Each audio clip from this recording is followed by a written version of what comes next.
ready. They say they need to ban the podcast equipment and take y'all mics away. And oftentimes when I listen, shit, I agree. For real talk. Hey, man, just because we know people don't mean that they know things. A lot of us was in the same classes with some of these folks. That don't mean they were passing these classes. All the time. It ain't the world leaving you behind, man. It's your line of thinking. You think the science stopped evolving because you stopped learning, and it don't work that way. I couldn't imagine voting for somebody who thinks identifying with me is identifying with a felon. That's crazy as hell. I'm Mr. Spann, and I'm approving these messages. This is the Mr. Spann Official Podcast. Let's go.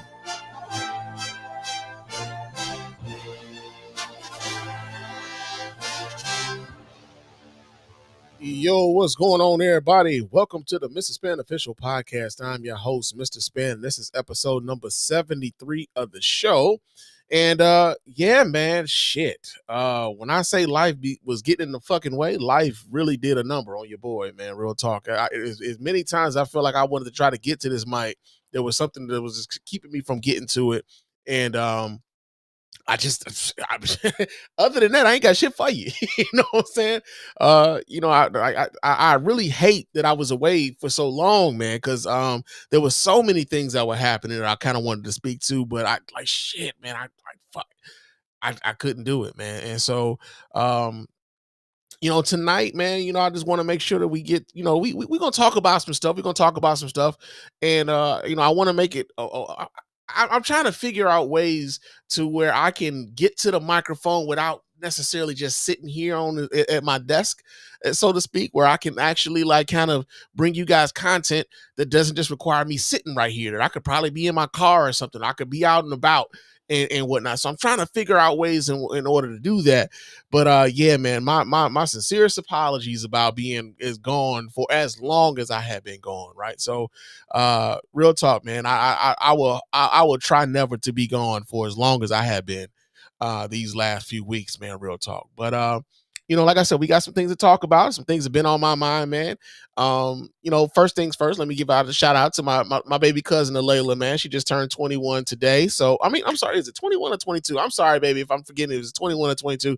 But she it's her birthday, y'all. So give my baby cousin a big round of applause.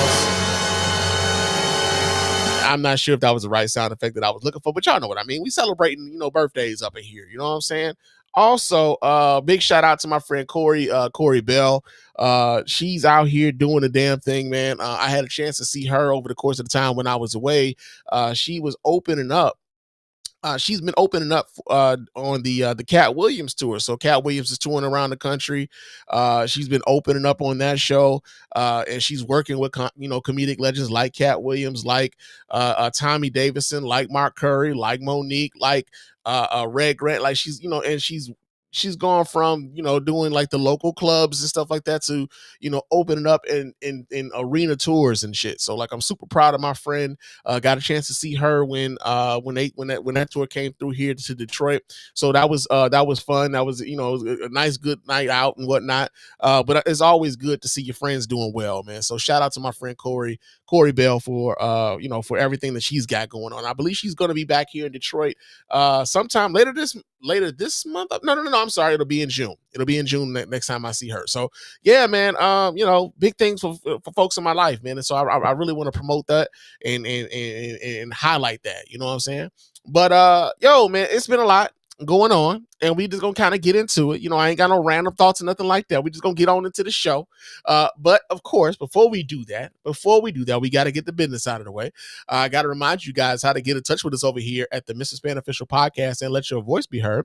You can go ahead and hit up that hotline at area code 313-288-0485. There's area code 313-288-0485. Leave those voicemail messages. Of course, those messages will get played here and replied to here live on the show and responded to in kind. And also, you can hit me up on Bluesky and or Threads. My name on both of those platforms my name on Threads is Mr._Spann. Threads and Instagram is Mr._Spann. On Bluesky is Mr. Spann.bsky.social.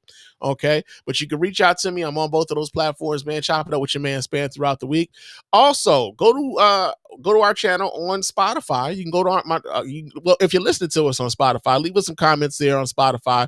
We appreciate everybody who does that. Leave us a thumbs up on Spotify. We appreciate everybody who does that.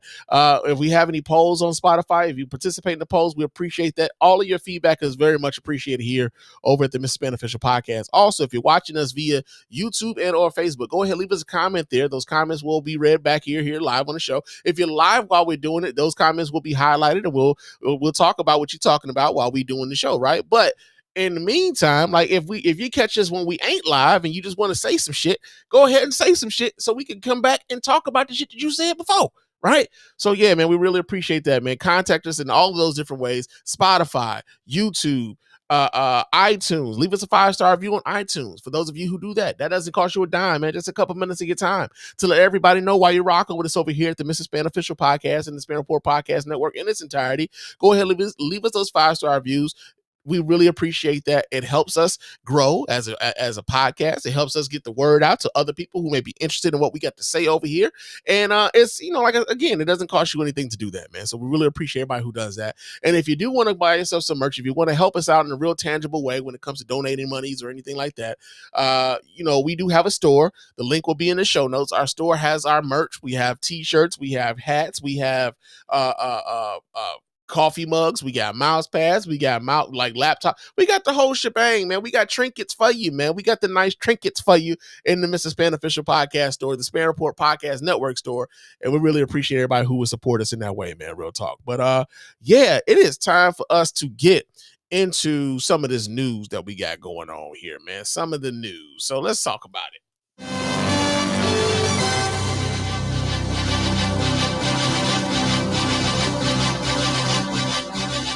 All right. So first things first, we're going to talk about this here quick. This is some local Detroit shit. But, for those of you who are, this does have a national politics sort of tie-in to it. So we're going to talk about this here for a second. But Kwame Kilpatrick, for those of you who are not familiar, Kwame Kilpatrick, former mayor of the city of Detroit, had a really big scandal, cheating scandal, bribery scandal, ended up going to federal prison behind some of the shenanigans that he had going on while he was mayor of the city of Detroit, had his sentence commuted during Donald Trump's first term as president a few years ago, right?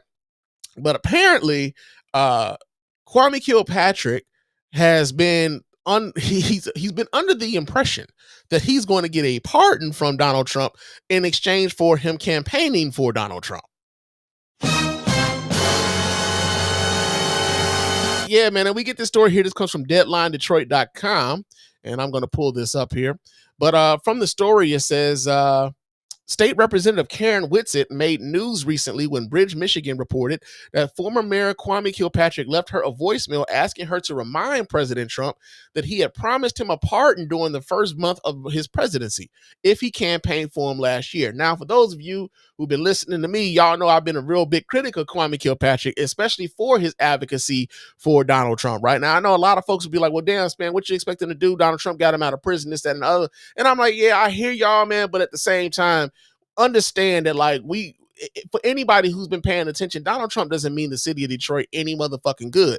And all of the people that I saw, all like the rappers, like, Trick and all those guys who were getting up advocating for Donald Trump when Donald Trump had been talking cash shit about the city of Detroit for years. It was just odd to see these dudes like just kind of bootlick in such a way where they were like, just like, I guess trying to be in the proximity of power. You know what I'm saying? And so Kwame Kilpatrick going out and advocating for Donald Trump, it was a little bit at least understandable in his sense, in a sense for him, in that, yeah, I guess he's grateful for the fact that Donald Trump was the one who got him out of a 28-year bid, right? Get it. Got it. Good, right? But apparently the reason why Kwame was out here doing a lot of that shit was because Kwame thought he was going to get a bit more. Kwame thought he was going to get a pardon for being out here advocating for Donald Trump.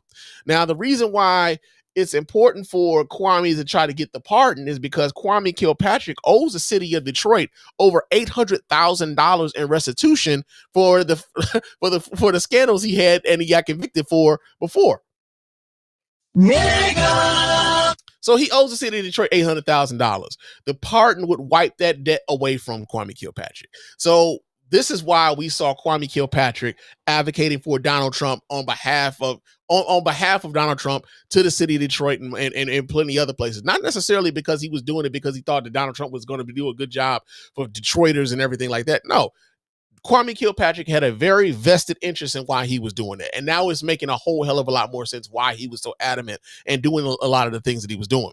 We're going to continue with this article. It says, you might recall that Trump commuted Kilpatrick's 28-year sentence to time served in January 2021, just before leaving office. The commutation did not relieve him of the money he owes the city in his criminal case. A pardon would erase the conviction and clear him of the more than $800,000 he still owes.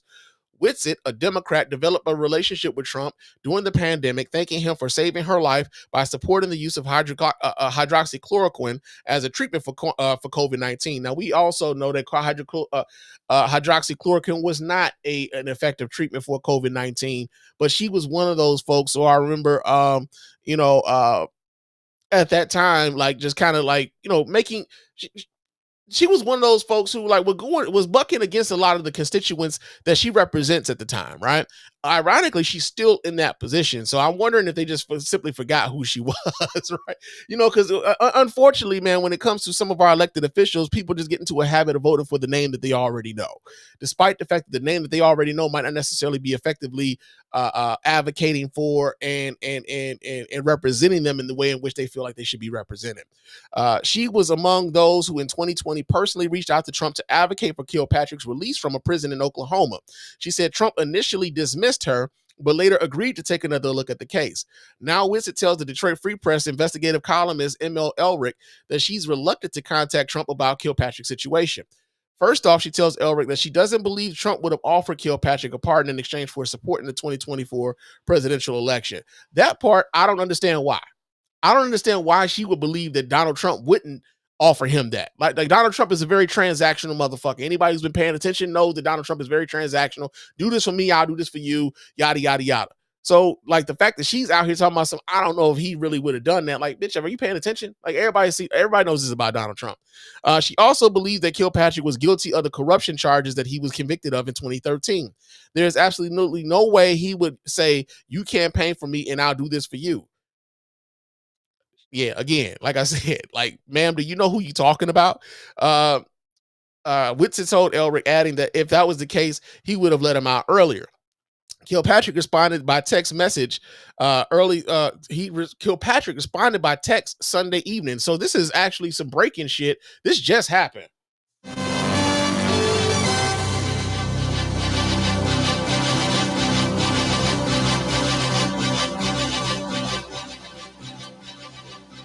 Yeah, this is an update to the story because this happened at 7 p.m. Eastern time, and here we are 8:14. So this just happened. Kilpatrick responded. He says, they say he responded by text message. Says, answer and correct the erroneous concepts of a fool according to his folly.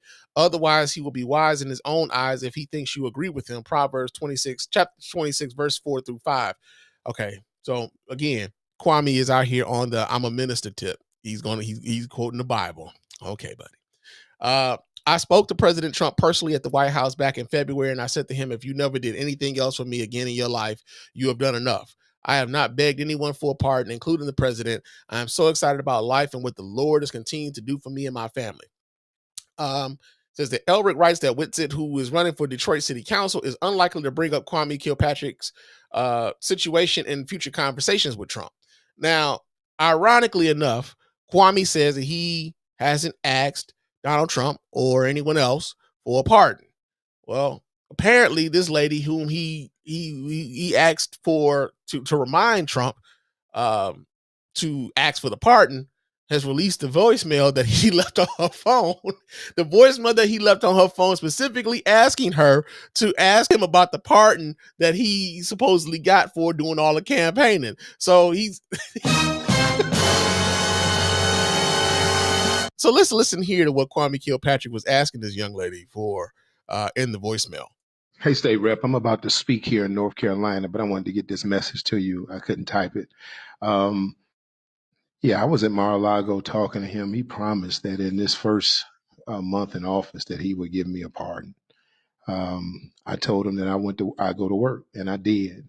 Spoke all over this country on his behalf: Atlanta, Philadelphia, Detroit, all over Michigan. White groups, black groups, mostly Republican groups. We cut a commercial. The Michigan Republican Party cut a commercial for me. We ran the commercial all over Michigan, but we also ran it in Georgia and Philadelphia.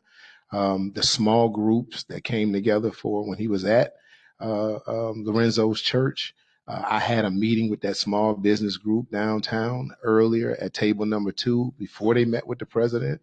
I made sure I wasn't in the room, but all of those people, Omar, all those folks are folks that I talked to and got to that meeting. And so, some small groups to large groups, the standing ovations to the Oakland County Republican Party. Pete Hoekstra had me in several different places, worked my butt off for the president. And so I just want him to know that, and you to be able to tell him that what you saw, me all over, and me getting, killed and horrible, and beat them, the feds coming after me for this little restitution that has gone from 9.6 million to now 150,000. And so I just, the pardon would cure everything.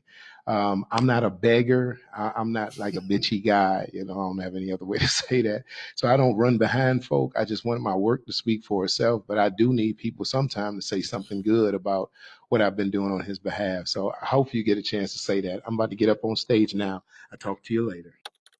All right. So he just got finished responding to the article saying he never asked anybody for anything, but it's clear as day that this man was asking this lady to go up and talk to Trump and ask her to remind him that, you promised me this pardon, and this pardon would do away with this pardon. It'll be the cure for everything that I'm dealing with right now. And so, like I said, man, when it came to Kwame Kilpatrick being out here, advocating for Donald Trump, I mean, I understood how folks were like, he got him out of jail and this and the other. But for him to go out here and advocate for Donald Trump in a city like Detroit that has been in large part downgraded because of people like Kwame Kilpatrick and leadership, because of the way in which politicians like a Donald Trump would even see and view a city like Detroit, and whether or not they would get the economic help, whether or not they would get the political capital and help that we need here in the city. Knowing that they wouldn't necessarily really do that. This is all about them and their own personal ambitions. Trump was just trying to stay his ass out of jail, and here it is, Kwame Kilpatrick is like, man, if you can get me, I'll do this for you, but I need you to do this for me. It's all of it is like, pay to play type of shit. And so, yeah, man, it makes a whole hell of a lot more sense now to understand why Kwame was out here on the Trump train as hard as he was doing the campaign last year. As disappointed as it was to see that shit, it now makes a hell of a lot more sense. So yeah, man, we got that going on. Speaking of Donald Trump, man, unfortunately we got a lot of Trump shit to talk about, but it is what it is, man. Unfortunately, Donald Trump got very upset at the fact that Amazon had planned to list the tariffs on their pricing to alert the customers as to how much the tariffs are going to cost them when they bought items off of Amazon. Nigga! Yeah, man, he got highly upset. He was highly offended about this shit. So let me pull this story up. We get this story from, where did I get this story from? We get the story from WGN, Chicago's very own. And let's see exactly what they're talking about here. Is there a video with this? Okay, so yeah. There is video. Let me pull this video up so you guys can watch right along with your man Spann. Hold on a second while I do that here. Give me just a second while I pull this up for you guys. And let's see exactly what they're talking about here on WGN. Let me unmute that. And what are they talking about? Let's go. Amazon, the biggest online retailer in the world, will soon display the additional cost of President Trump's tariffs on each product. This according to a new report from Punchbowl News. The report comes as the administration touts Trump's first 100 days in office, celebrating what it sees as his accomplishments during his first few months in office. White House Press Secretary Caroline Leavitt bashed the report on Amazon's tariff pricing plan this morning, even suggesting the company has ties to China. This is a hostile and political act by Amazon. Why didn't Amazon do this when the Biden administration hiked inflation to the highest level in 40 years? Okay, so first things first. The Trump people, when Donald Trump was running for president, Donald Trump told all of those folks that the tariffs were going to be what the foreign companies, the foreign countries are going to pay. Americans weren't going to pay these tariffs. This is going to go to these foreign countries. We're going to get rich off of these foreign countries because of the tariffs, right? And many people who understand economics, many people who for the vast who just understand how this shit works, understood like, nah, nigga, ultimately we gonna end up eating the cost of this stuff, right? And despite the fact that people were like economists the world over was saying, no, this ain't gonna do nothing but raise taxes. This is a tax. This is a tax hike on the American people. Unfortunately, we're in a space now where information bubbles stops information from reaching the people who need to hear that information the most, right? And so when you have a woman like Caroline Levitt here who's talking about, well, this is a hostile and a hostile act by Amazon, understand the reason why they believe it's hostile is because they've been telling people that the foreign countries are going to be paying these tariffs, not you. Not you.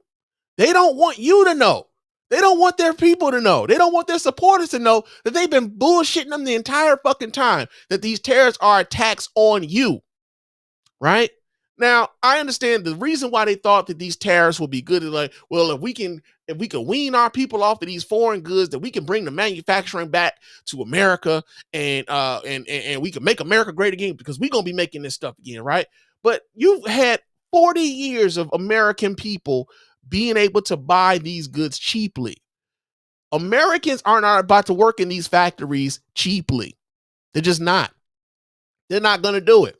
You're not going to be able to have someone working in the factory for 14, 16 hours for $5.25 an hour. You're not going to be able to do it. And even then, the price of those goods still go up because even paying them $5.25 an hour is more than what a lot of these foreign countries are paying these folks to make this stuff. Right? So they've been lying to the people about who's going to pay it.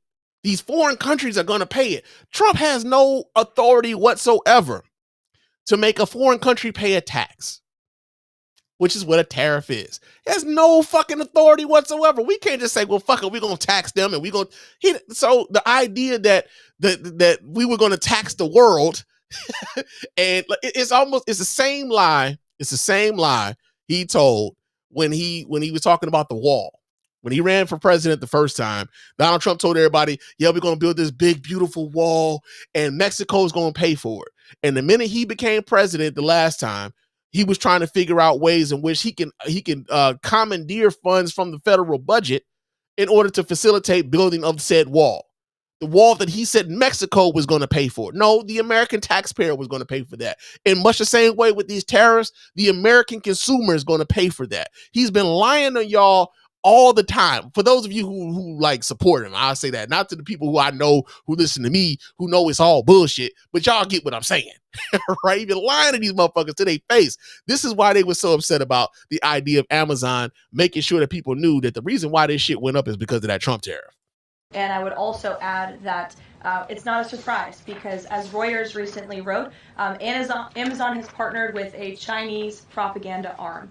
So this is another reason why Americans should buy American. It's another reason why we are onshoring critical supply chains here at home to shore up our own critical supply chain and boost our own manufacturing here. Amazon isn't the first company to introduce tariff pricing. Major online Chinese retailers like Temu and Shein have added fees in response to President Trump's tariffs.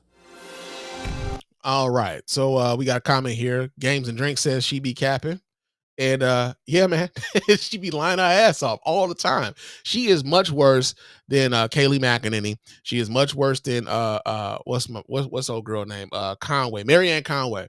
Much worse than either one of those folks, man. Because she had this is the other thing with this particular Trump administration, man. The first time Trump had a lot of people who were supportive of some of the stuff that he was doing, but also had some level of scruples about, hey, man, this shit ain't right. We can't do this. And they scuttled a lot of the stuff that he wanted to do. What he's done now is he surrounded himself with a bunch of yes people, a bunch of people who are more aligned with his level of thinking, who are going to facilitate more of what he wants to do, as opposed to trying to curtail some of the shit that is illegal or unconstitutional or whatnot. So like when you and I said this before, man, like when in regards to like a lot of the executive orders that he's that he's putting out, like a lot of those executive orders, even to this day, even after 100 days of Donald Trump being president right now, a lot of those executive orders are performative. They're being held up in the courts. They're being even the Supreme Court is like kind of pushing back against him, despite the fact that he put 3 motherfuckers on that court. There's a lot of things that he's trying to do where he's essentially trying to take power away from the other 2 equal branches of government, whether that be the judiciary, whether that be the legislative branch, right? He's trying to consolidate power within the executive branch. Now, the interesting thing will be is what will be the whether or not the Republican Party, this current Republican Party that has the majority in the House, whether this current majority in the House will continue to just genuflect and be obsequious to everything he wants to do, or whether that they will eventually say, hey man, nah, this is some bullshit, right? Or will it take Democrats getting a hold of the majority in the House so they can put a stopgap and check some of the things that he wants to do? Because right now what he's trying to do, he's trying to ram a bunch of things through via executive order so that he can insulate some of those folks in the House and the Senate so that they don't have to vote on some of this controversial shit, right? Think about this for a second. They already don't want to have, they already do not want to have town halls where they have to face their constituents, because the constituents are like, yo, what the fuck are y'all doing down there in Washington, D.C.? Right? Even their supporters, even Donald Trump supporters are like, hey, bro, like I wanted to, the coal mines to open up, but like you gonna close up the shit for the black lung disease, bro? Like what the fuck y'all doing, man? Like, so they're trying to make it in a way where they're not being held responsible for having to vote for these cuts. Well, Donald Trump would just write up an executive order and consolidate all the blame unto himself, right? So it's been very interesting to kind of watch how they move, but ultimately, like when it comes to this, like the tariff thing, this is just them being upset that the lie that they had been telling the American people was actually being unveiled unironically by someone who supported Donald Trump this last particular election, right? Jeff Bezos owns not only Amazon, but he also owns the Washington Post. And the Washington Post was, at a certain point, the Washington Post was an independent media outlet. Jeff Bezos didn't necessarily put his thumb on a scale when it came to what they publicized and what they investigated and things of that nature. The Washington Post was primed and ready to endorse Kamala Harris for president of the United States. Jeff Bezos stepped in front of that and decided that they couldn't endorse anybody, right? Then add on top of that, he then donated millions of dollars to Donald Trump's inaugural fund, showed up in support of Donald Trump during the inauguration. So what ended up happening is this: Amazon is not going to put these tariff prices on their website. Yeah, they're not going to do it. As a matter of fact, Donald Trump called up Jeff Bezos, started complaining about the shit. And so Amazon has decided that it was what their public statement was mostly about was saying, yeah, we thought about putting those up there, but no, we're not actually going to go through with that. So, the sad part about that is like the cost of the shit is still going to go up, right? You're just going to be less informed as to what exactly caused this shit to go up in the first place. So they try to keep you dumb and they try to keep you uninformed in that way. But yeah, man, that's what we got going on, man. So Trump is upset at Amazon for their tariff pricing and shit, right? Now, another thing Trump related, man, this has to do with the Philadelphia Eagles and the Super Bowl winning Philadelphia Eagles and their outstanding running back, man, Saquon Barkley.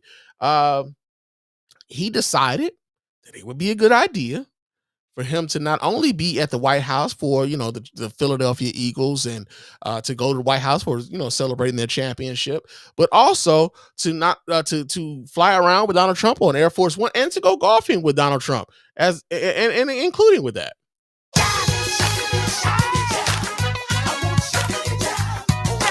Yeah, man. Shucking and jiving. Much like Kwame Kilpatrick was shucking and jiving. Right? So let's see. Do I have the story? Let me see if I have the story. Let me see what I got lined up here, y'all. Because I got some stuff. But let's see what we got. Saquon Barkley. What did I have on Saquon? I'm sure I had something.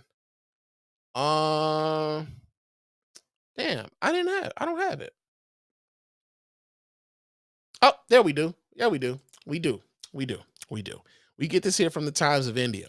It says that Philadelphia Eagles star running back Saquon Barkley has found himself in the center of controversy following a high-profile weekend with former President Donald Trump and the resurfacing of old offensive tweets by his fiancee, Anna Cogden.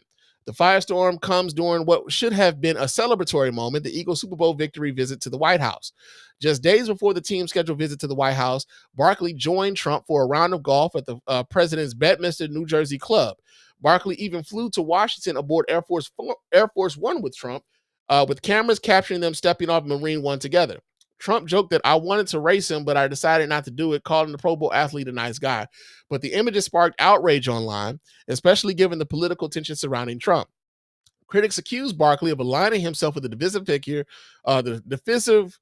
figure right before a nonpartisan team event.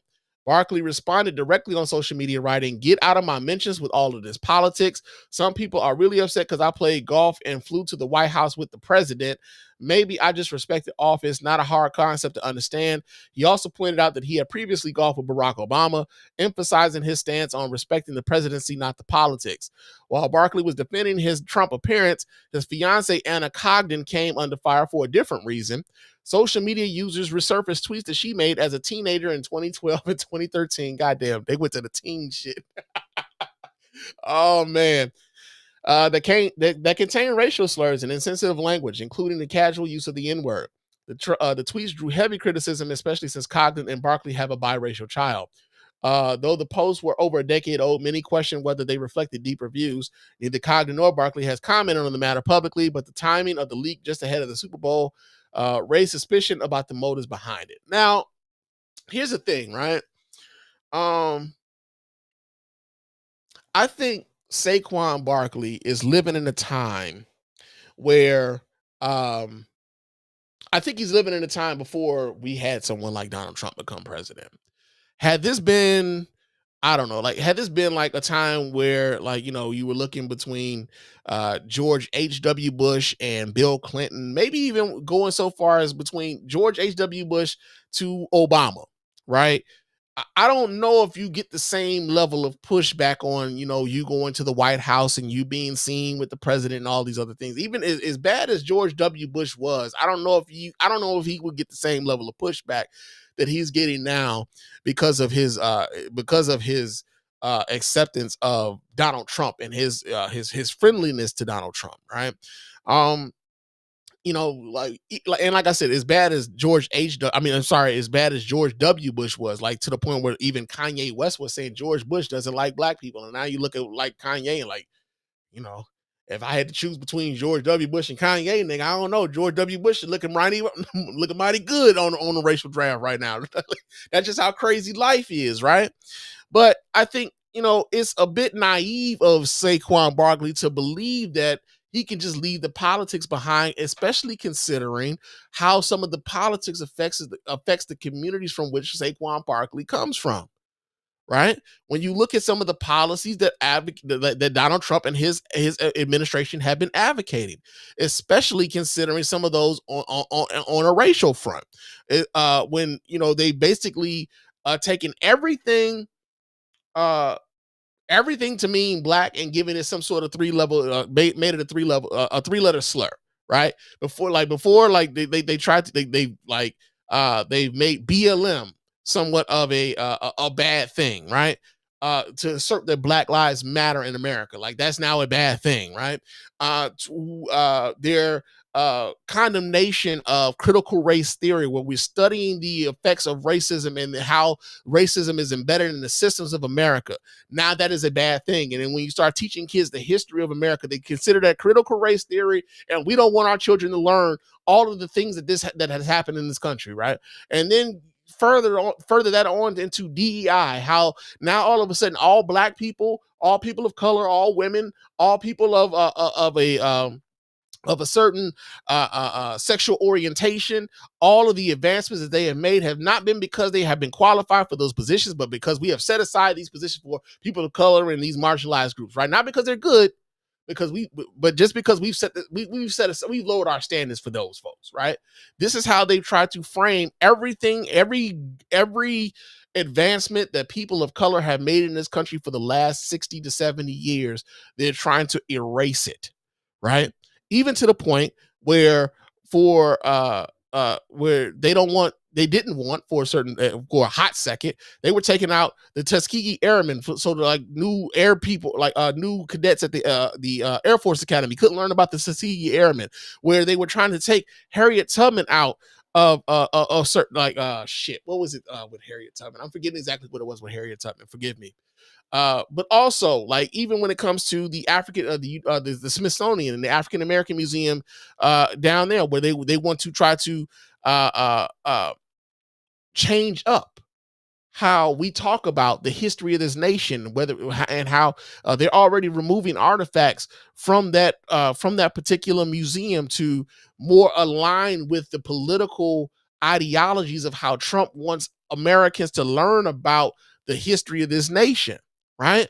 And so when you think about the attacks on black people, for Saquon to be like, I don't give a fuck about the politics, man. It's the president. Like, yeah, man, it's the president. But it's a president that don't really fuck with people who look like you. And the only reason he's fucking with you is because of who you are and what you've been able to accomplish. But everybody else, he don't give a fuck about, right? And so, I think it's very naive of him to think that way. I think it's naive of him to believe that, like, he could be above the politics, because the politics will never be like. And I say this all the time, and to a lot of folks who act like, yo, man, I'm just not into that politics shit, man. I don't get into all that. Yeah, you might not necessarily be getting into all of but the politics will be getting into you. You cannot escape the politics. The politics will always be somewhere around, close by, right?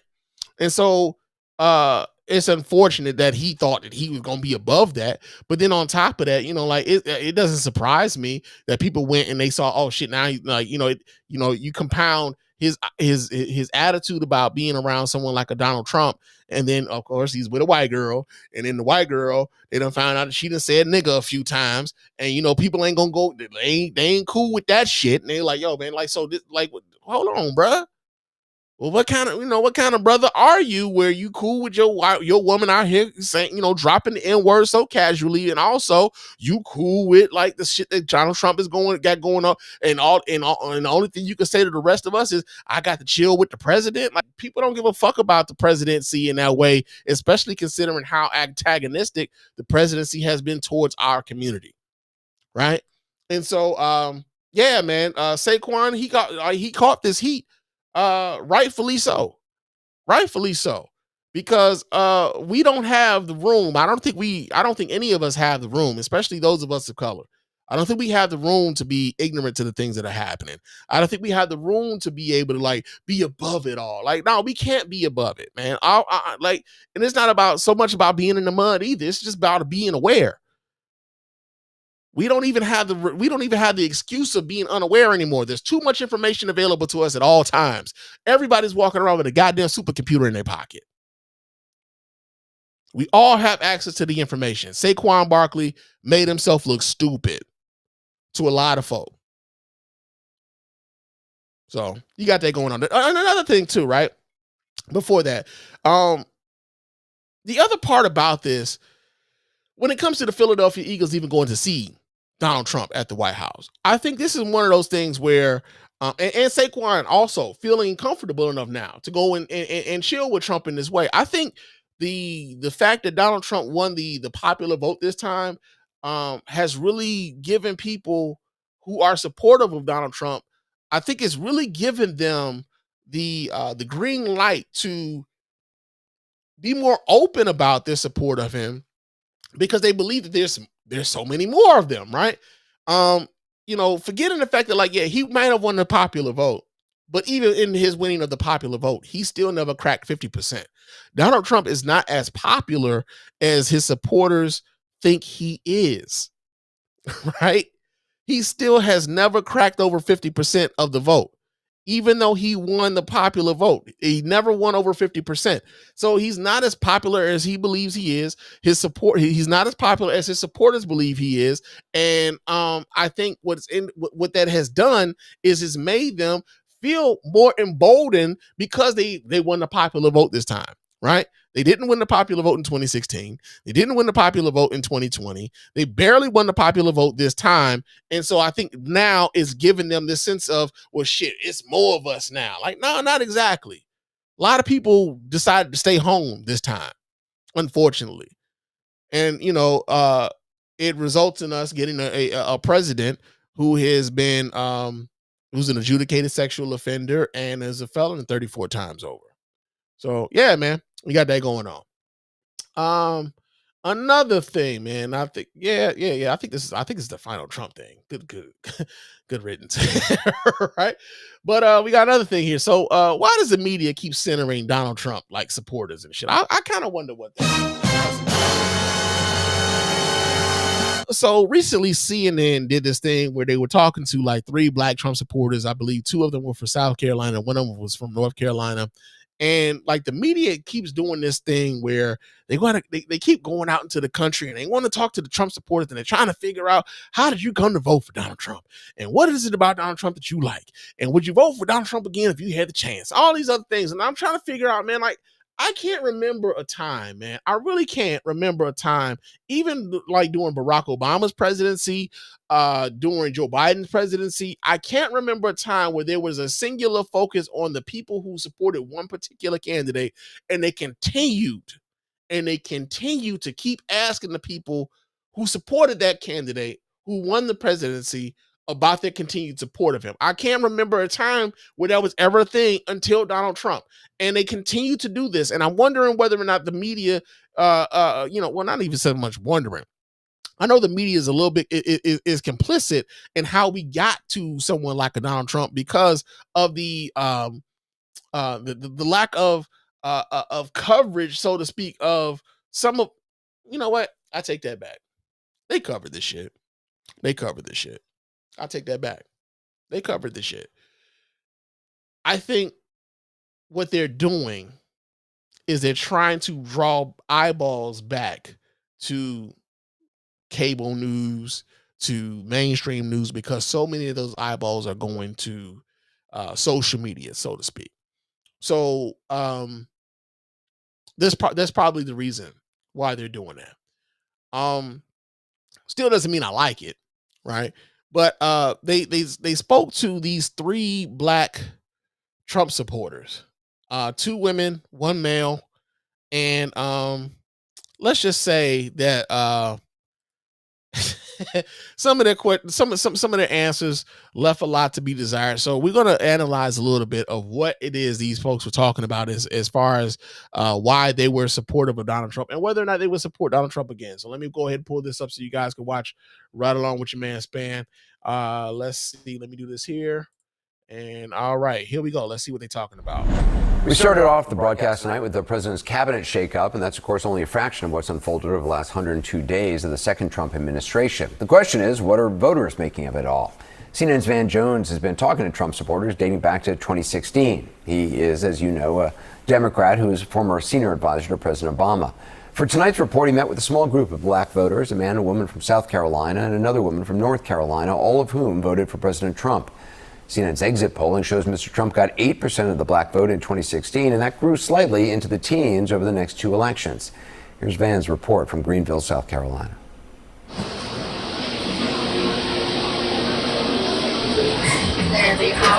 You do well. And here we are in South Carolina with 3 Trump voters. You weren't always a Republican. No. Actually, I come from a family that was like super Democratic. My first time voting, I voted Democrat. I voted for Joe Biden. What about Trump appealed to you? Am I allowed to cuss? Yeah, you can go. I mean, part of it is he's an asshole. I like authenticity. You voted for Obama. So off top, sounds like some bullshit. I like that he's an asshole. I like authenticity. Do you like authenticity to the point where like they're not even being real with you because they're lying to you all the time though? You could be an asshole, right? I get that. Like, so there's a whole bunch of people who like proclaiming themselves to be an asshole. I used to be one, bro. I used to like revel in the idea of being an asshole. And ironically enough, the minute I stopped, being a self-proclaimed asshole, the less friends I had, right? The less people I can count on my hands being my friend, right? But the idea that I like authenticity and he thinks Donald Trump is authenticity says a whole lot. Says a whole lot. And then you voted for Hillary Clinton in 2016. But 2020, you voted for Donald Trump. What made the change? I began listening to someone, her name is Candace Owens, and I read her book, and it just opened my eyes to maybe he's not this person that I have been led to believe that he was. So you voted. Also, Candace Owens. Even Candace Owens right now, some believe that she's trying to reframe some of her political positions because she can't believe that Donald Trump is, coming after the First Amendment and Donald Trump is against due process and all these things. And many people are talking about how, like, she can't rebrand. We're not going to allow her to rebrand. But this is a thing that like has come up, right? The other part about it is like when you understand that Candace Owens doesn't, and I've said this before, I don't believe that Candace Owens actually believes the shit that she's saying right now. I think that Candace Owens believes that like this is where the money is, especially considering what we know Candace Owens comes from. When we know that Candace Owens was using the NAACP in order to sue her school district because she said she was going through some religious, I'm sorry, but some racial discrimination in her school district. And the NAACP was able to get a settlement from that school district on her behalf. And now Candace Owens is talking about how there isn't much racism, all these things, right? So the fact that she was being able, like she said, well, I was listening to Candace Owens, and that's what made me think about voting for Donald Trump, that he wasn't exactly what I was led to believe. Okay. Against Trump in 2016. Yes. But then in 2020, you voted for him? Absolutely. Why? I saw how things were going during his first term, and I was pleasantly surprised, and I was pleased with what was happening. I saw the economy getting better. I saw country relations in certain countries getting better. What are some? Here's the other part, right? She said she saw the economy getting better. The economy was already good when Donald Trump became president. President Obama handed him a really goddamn good economy, right? And as a matter of fact, because of Donald Trump's obstruction to factual information in regards to COVID, Donald Trump helped exacerbate our response to COVID by not taking COVID seriously in the first place. But here's the thing, right? It's not that Donald Trump didn't know that COVID was a killer. He knew. Politically, he just thought it was a loser for him. So we had hundreds of thousands of people in the United States lose their life needlessly because Donald Trump thought that COVID was a bad deal for him politically. And he didn't take it seriously enough for the American people because he didn't think it would help him politically. Had Donald Trump actually taken COVID seriously and had a proper response to COVID-19 in 2020, I have a very hard time believing that anybody would have been able to beat him in 2020. He would have been our president and we would have just been getting to a new president, right? But because he didn't take it seriously, and because he was acting on his own, personal, what would help him more politically, personally, as opposed to what was best for the nation. That's what happened. So she's talking about I'm seeing relationships with countries improving, and I saw a good economy. Like, yeah, he inherited a good economy. It wasn't like the economy was shit before he became president. Fuck out of here. Some things that he's doing that you do like. For me, I like the border. I just don't like the idea of someone coming here illegally and getting benefits that can serve my community. Now, this particular talking point right here, I heard this a lot, especially when I would go back home to Chicago. I was hearing some of my people even saying some of this shit about, these illegals, these migrants, they're getting all these benefits, they're getting this money. We talked about this when what was that? There was that one viral story where they were talking about this one Venezuelan lady supposedly having all these thousands of dollars in food stamps, and local folks can't get this level of assistance, and all of these things, right? I've heard this. Ironically enough, if Donald Trump gave a damn about that border in which in the ways in which he said, he would not have tried to block the border legislation that the Congress was willing to pass and Joe Biden was willing to sign if he really gave a damn about the border.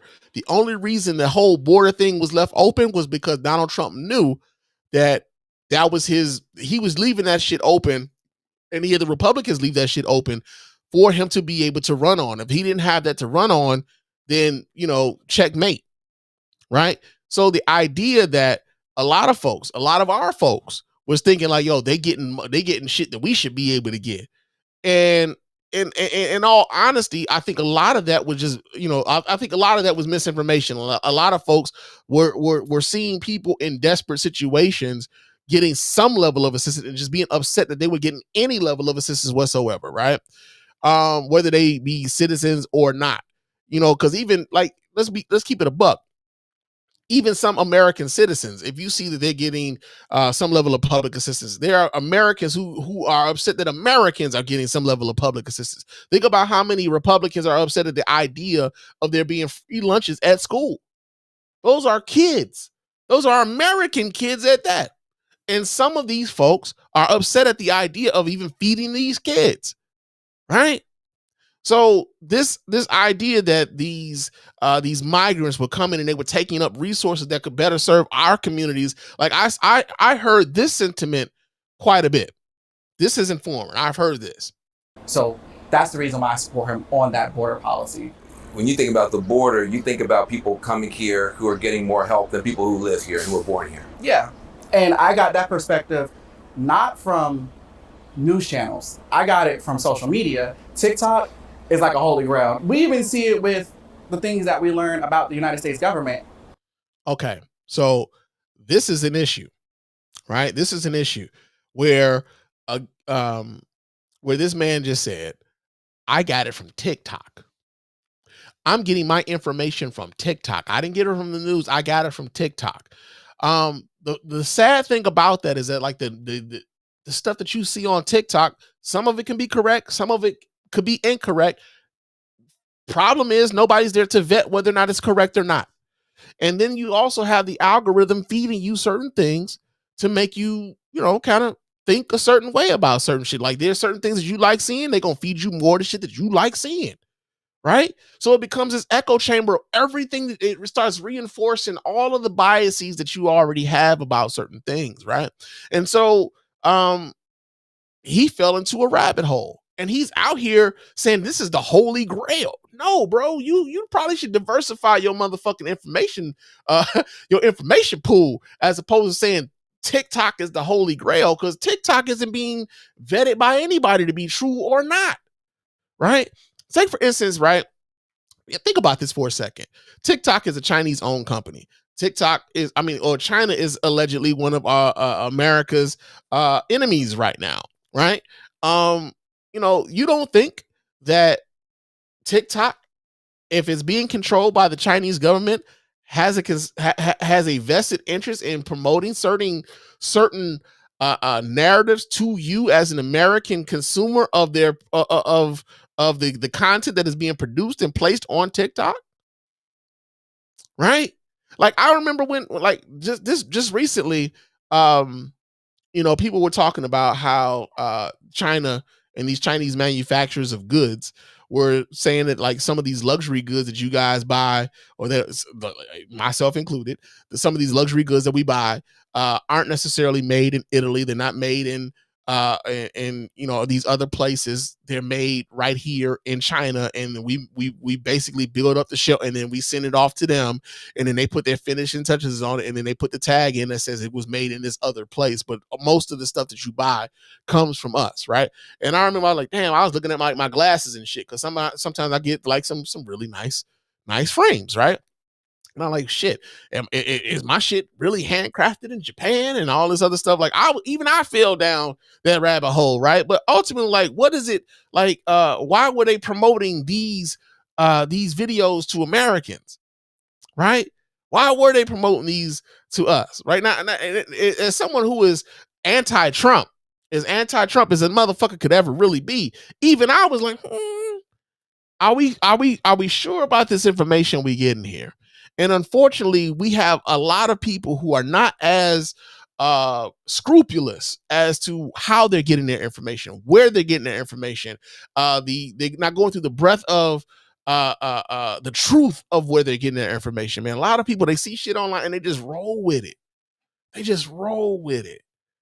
They're not really scrutinizing a lot of this shit at all. Unfortunately, it sounds like this young man wasn't really scrutinizing the shit at all. He was rolling with it because it fit whatever it is he felt like he felt at the time.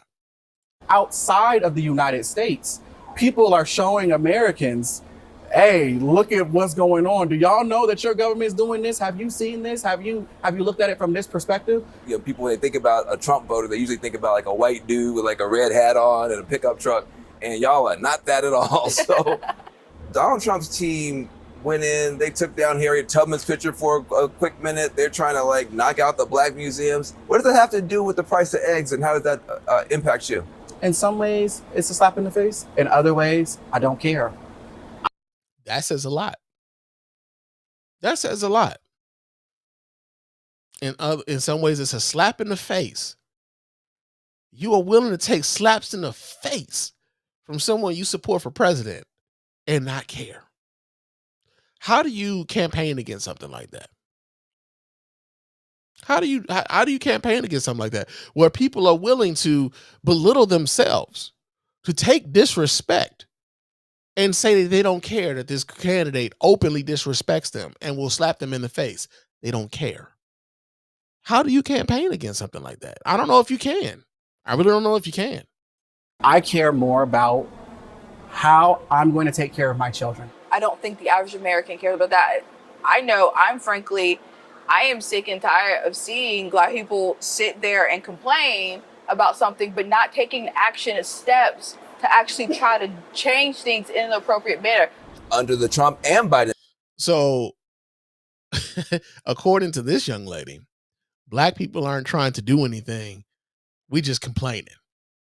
Black people are just complaining. All right. Administration, they came to certain agreements with police departments to be less brutal toward the black community. Trump has now ended all that.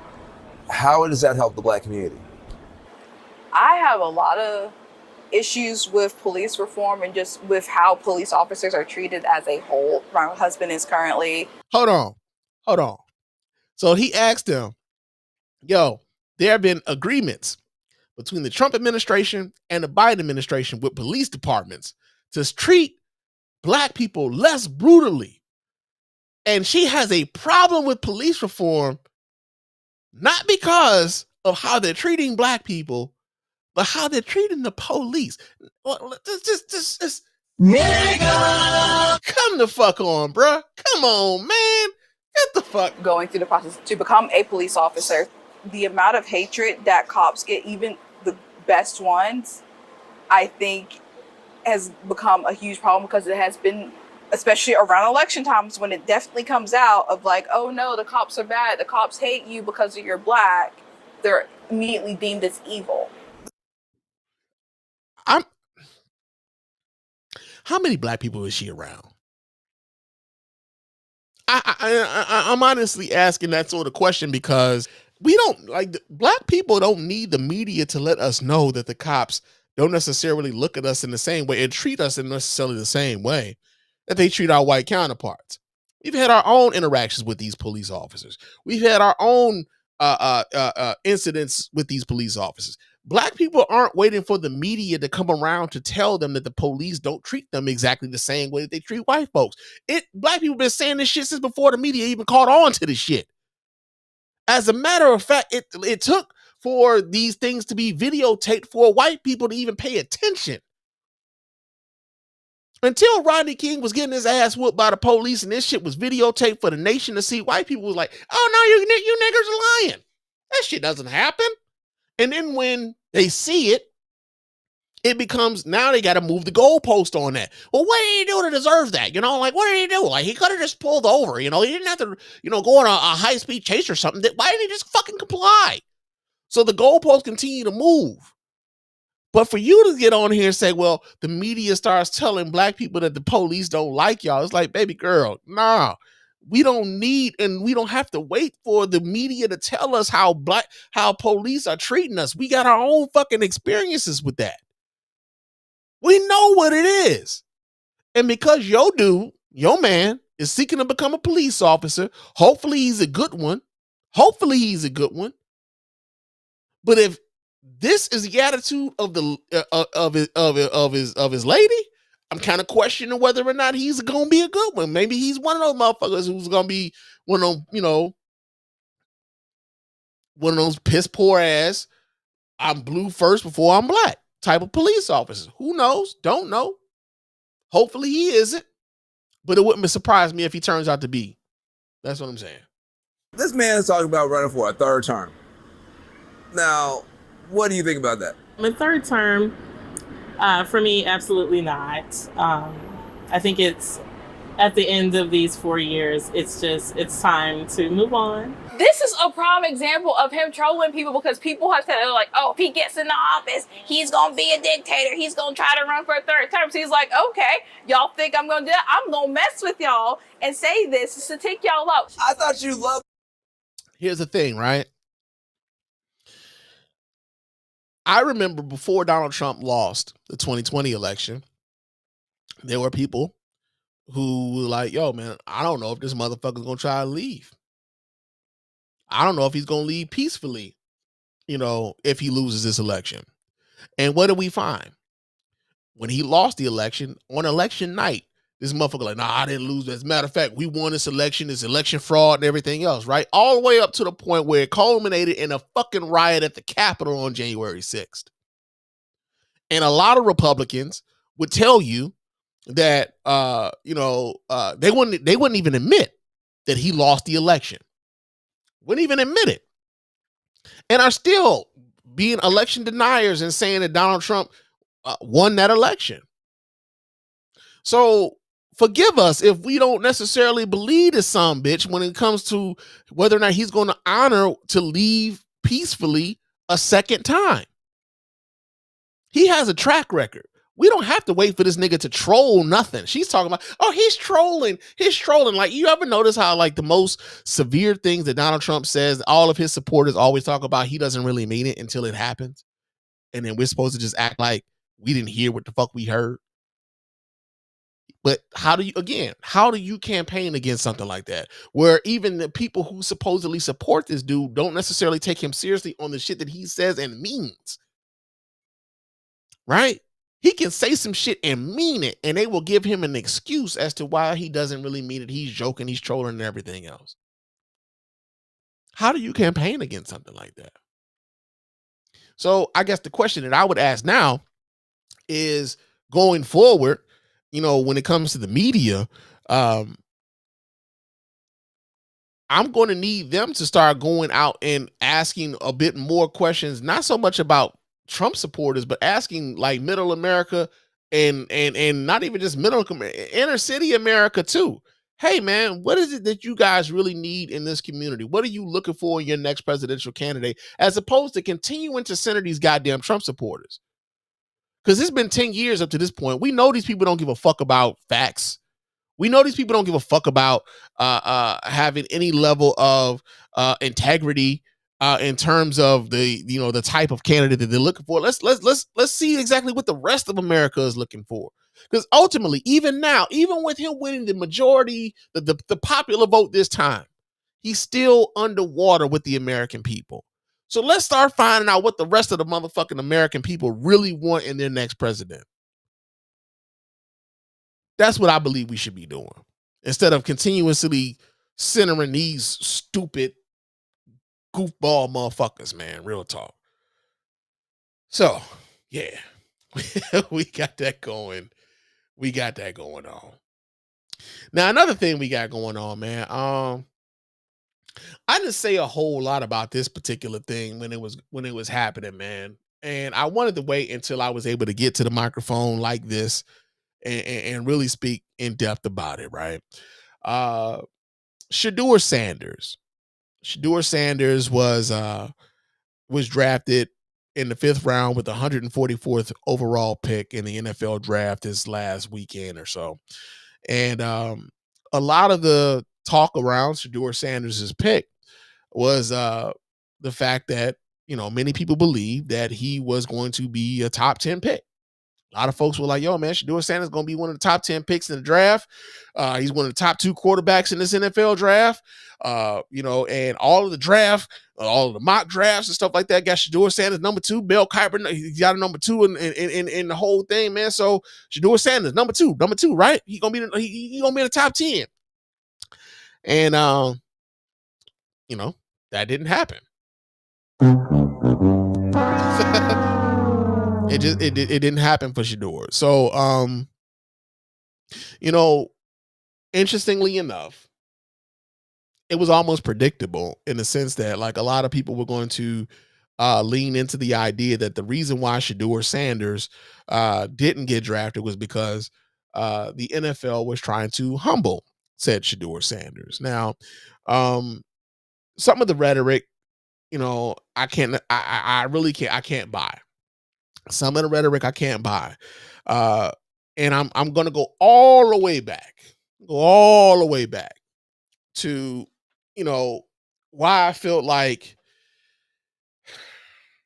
there was a play on black people's hearts by the Sanders family that I don't necessarily fucking appreciate. Okay. And the reason why I don't appreciate it is because they know that black people are we're very protective people, especially we're very protective of, our own, right? When we see our people being mistreated, man, we don't take lightly to that shit. We will call it out on every occasion. Sometimes we're being misled by people who would just like use our willingness to go out and protect our folk to their own advantage, right? And so I think back to when Deion Sanders became coach of Jackson State, right? Deion Sanders went on various different platforms, talked about how God had called him to become coach of Jackson State and how he was going to raise the profile of HBCUs, and hopefully, like, with him coming to Jackson State, that others will figure out that, like, yo, this is what we need to do. We can build up our own, like our own, like, kind of infrastructure here with these HBCUs, man, and we can elevate these HBCUs, and we can get more kids to come to these schools, this, that, and the other, right?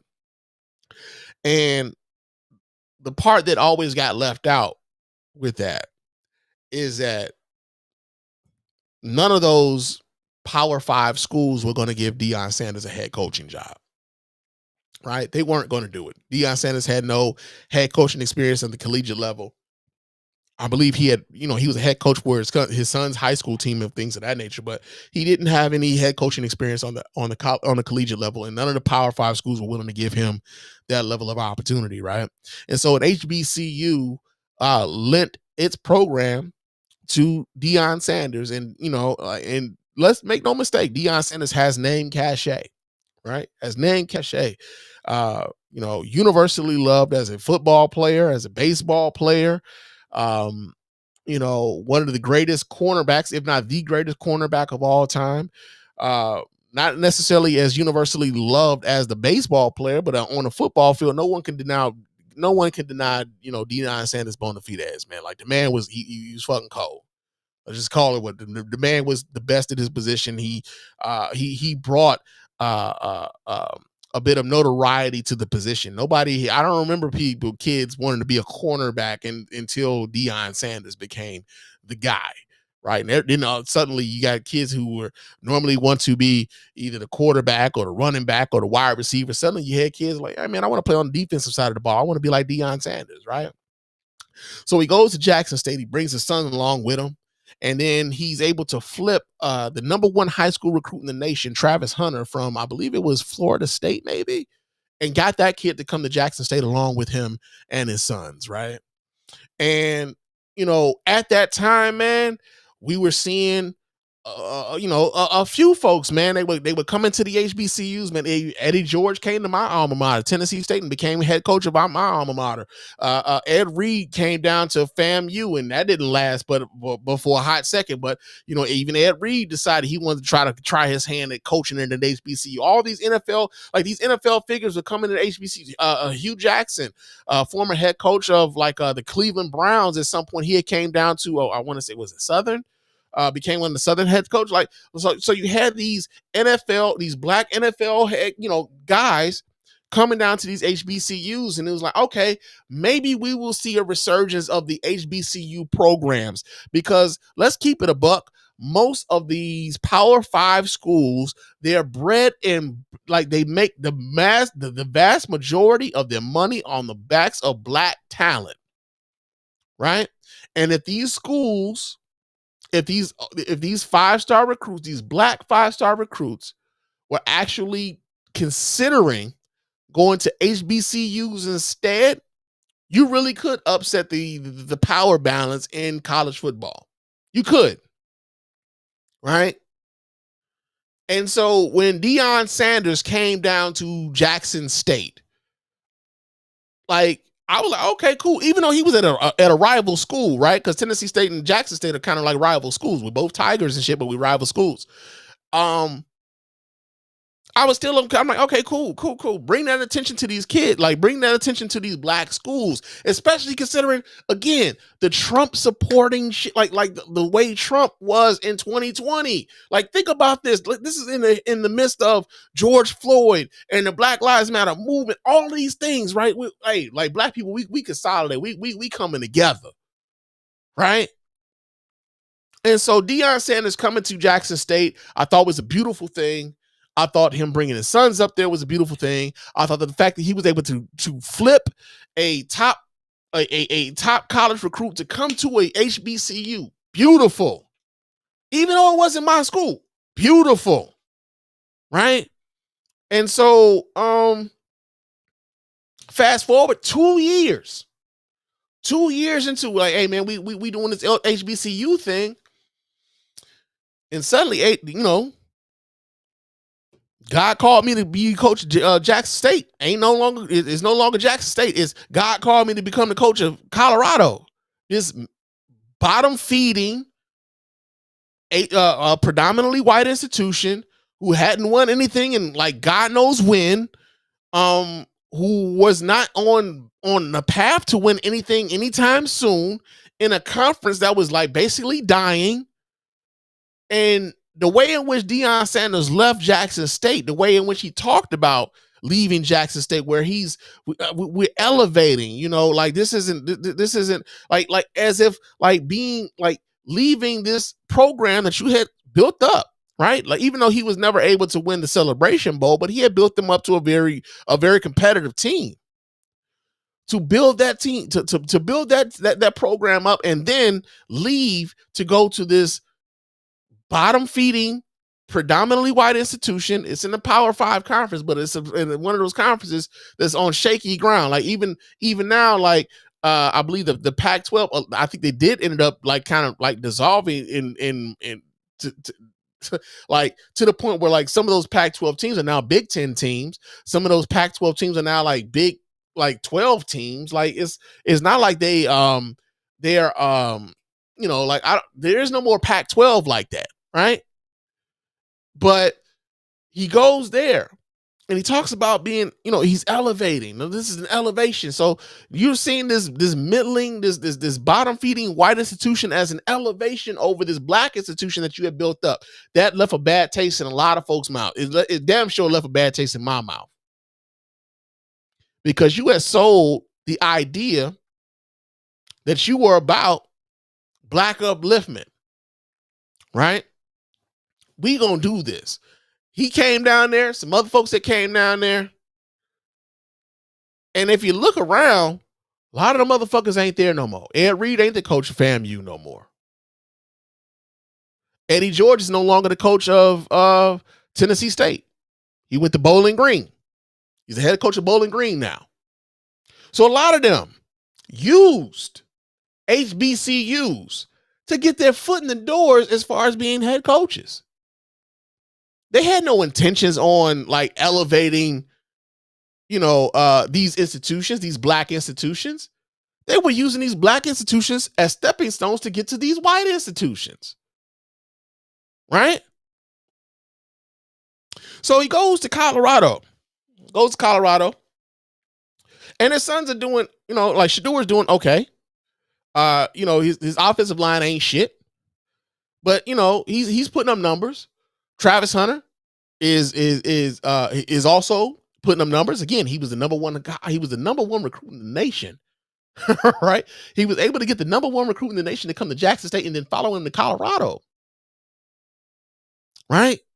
And then their very first year, I'll never forget this. They beat Texas Christian. They beat TCU. And I'll never forget this because I had a heated discussion with some friends of mine, man. Me and some of my guys from college, man. Shout out to my man Chauncey. Shout out to my man AG. Shout out to my man Cliff. We were at my man Cliff's crib, and like I was the one that was like, I ain't, like y'all got to pump y'all brakes on this Dion shit with the TCU shit, because here's the thing, right? They beat Texas Christian, and everybody kept saying, well, Texas Christian was in the national championship game last year. It's like, yeah, last year. A lot of the guys on that team are no longer on that team anymore. A lot of those dudes have either graduated or gone on into the NFL. Those guys that got them to that championship game are no longer there. Right? They're not playing the same team that went to the national championship game the year prior. Right? So Colorado wins a couple games early in the season, and then, reality starts to set in. They start getting their ass whooped, right? By teams who had the talent, who had the cachet, who had the, who had been, built up and everything else. Deion Sanders hadn't been able to bring all his guys in yet and everything. And I get that. But what ended up happening, though, was that despite the fact that Colorado was a very mediocre football team that very first year Deion Sanders was coaching them, they had the hype machine behind them. You saw people like Lil Wayne bringing out the team. You saw people like Shannon Sharp and Stephen A. Smith being on the sidelines for their games. You saw like, rappers and other for like The Rock and all these dudes showing up at Colorado football games, right? Suddenly Colorado football games are being nationally televised. Despite the fact that they're a mediocre ass football team, they were being nationally televised across the country. And let's make no mistake about this. That was a part of the Deion hype, right? People wanted to believe in Deion Sanders. They did. Despite the fact that he was putting out it was a mediocre football team. Hey, they even went so far as to say that Colorado was the nation's new black HBCU. Nigga! Colorado. You know how I'm sitting there and I'm watching this. I'm like, y'all really trying to make and they tried to compare it like how, there's a lot of black people who grew up back in like the late 80s, early 90s who thought that Georgetown was an HBCU because of the basketball team, with George Thompson being the coach and some of the guys that came up from that school, like Dikembe Mutombo and Patrick Ewing and Alonzo Mourning and Allen Iverson, and the way in which if you look at their uniforms, it almost looked like they had like a little kente cloth pattern on the uniforms and shit, right? a lot of black people grew up in the late 80s and early 90s thinking that Georgetown was an HBCU because of that, right? They were trying to manufacture that. There was some people who were trying to manufacture that idea for the University of Colorado in Boulder, Colorado. White ass Boulder, Colorado, right? White ass Boulder, Colorado. This is what they were trying to do, right? But at that time, if you were to say anything critical of Deion Sanders and the move to Boulder, Colorado, the fact that you didn't necessarily appreciate how he used Jackson State as a stepping stone to to get a job at a like I said, a piss poor, predominantly white institution, and act as though he was being elevated by going to this piss poor white institution. People were looking at you sideways for like just kind of pointing out, like, yo, are y'all not seeing this? I see it. Well, how come y'all don't? And a lot of it was like our willingness to protect Deion Sanders, right? The willingness to protect Deion Sanders, the idea of Deion Sanders, the idea of who Deion Sanders meant for a lot of, and mostly like for brothers, right?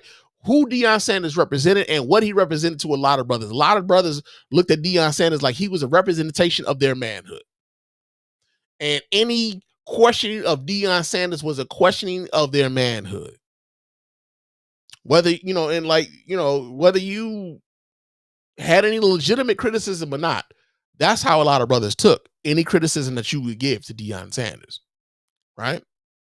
So they, University of Colorado has a middling year. They weren't a good team his first year. And then, of course, there's you can't expect them to be great his first year. They just got there. He ain't got all those guys there, just that and the other. Like, all right, yeah. I get all of that. Cool. Right? University of Colorado comes out this second season. And, they actually have a pretty good season, right? They got bowl eligible. People were actually thinking about University of Colorado even being in the college football playoffs. That was a bit of a stretch, but you had people talking about it. And over and over again, we kept hearing about Shedeur Sanders and the numbers that Shedeur Sanders was putting up and how great of a player that Travis Hunter was. Is Travis Hunter the greatest college football player we've ever seen? Because since Charles Woodson from 1997 at the University of Michigan, we haven't seen a college football player play both sides of the ball. And, primarily a defensive player, but, winning the Heisman Trophy. And Travis Hunter was able to win the Heisman Trophy playing both sides of the ball. First player to do that since 1997, and Charles Woodson when he did it with the University of Michigan, right? But the thing is, we start hearing people talk about mock drafts and where people believe that Shedeur Sanders is going on these mock drafts. You have people like Mel Kiper over at ESPN, very, prominent draft prognosticator and everything else, saying that he believes that Shedeur Sanders is a top 10 pick, that Shedeur Sanders is probably the second best quarterback in this draft. Then you have people who are looking at these mock drafts that are aggregated from all these hundreds of different mock drafts from these different publications and everything else. And the public is, they're looking at some of the numbers that Shedeur Sanders is putting up, and he's putting up decent numbers.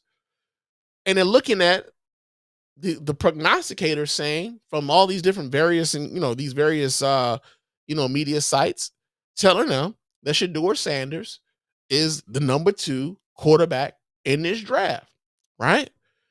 The problem with all of that is that none of those prognosticators were from actual NFL teams.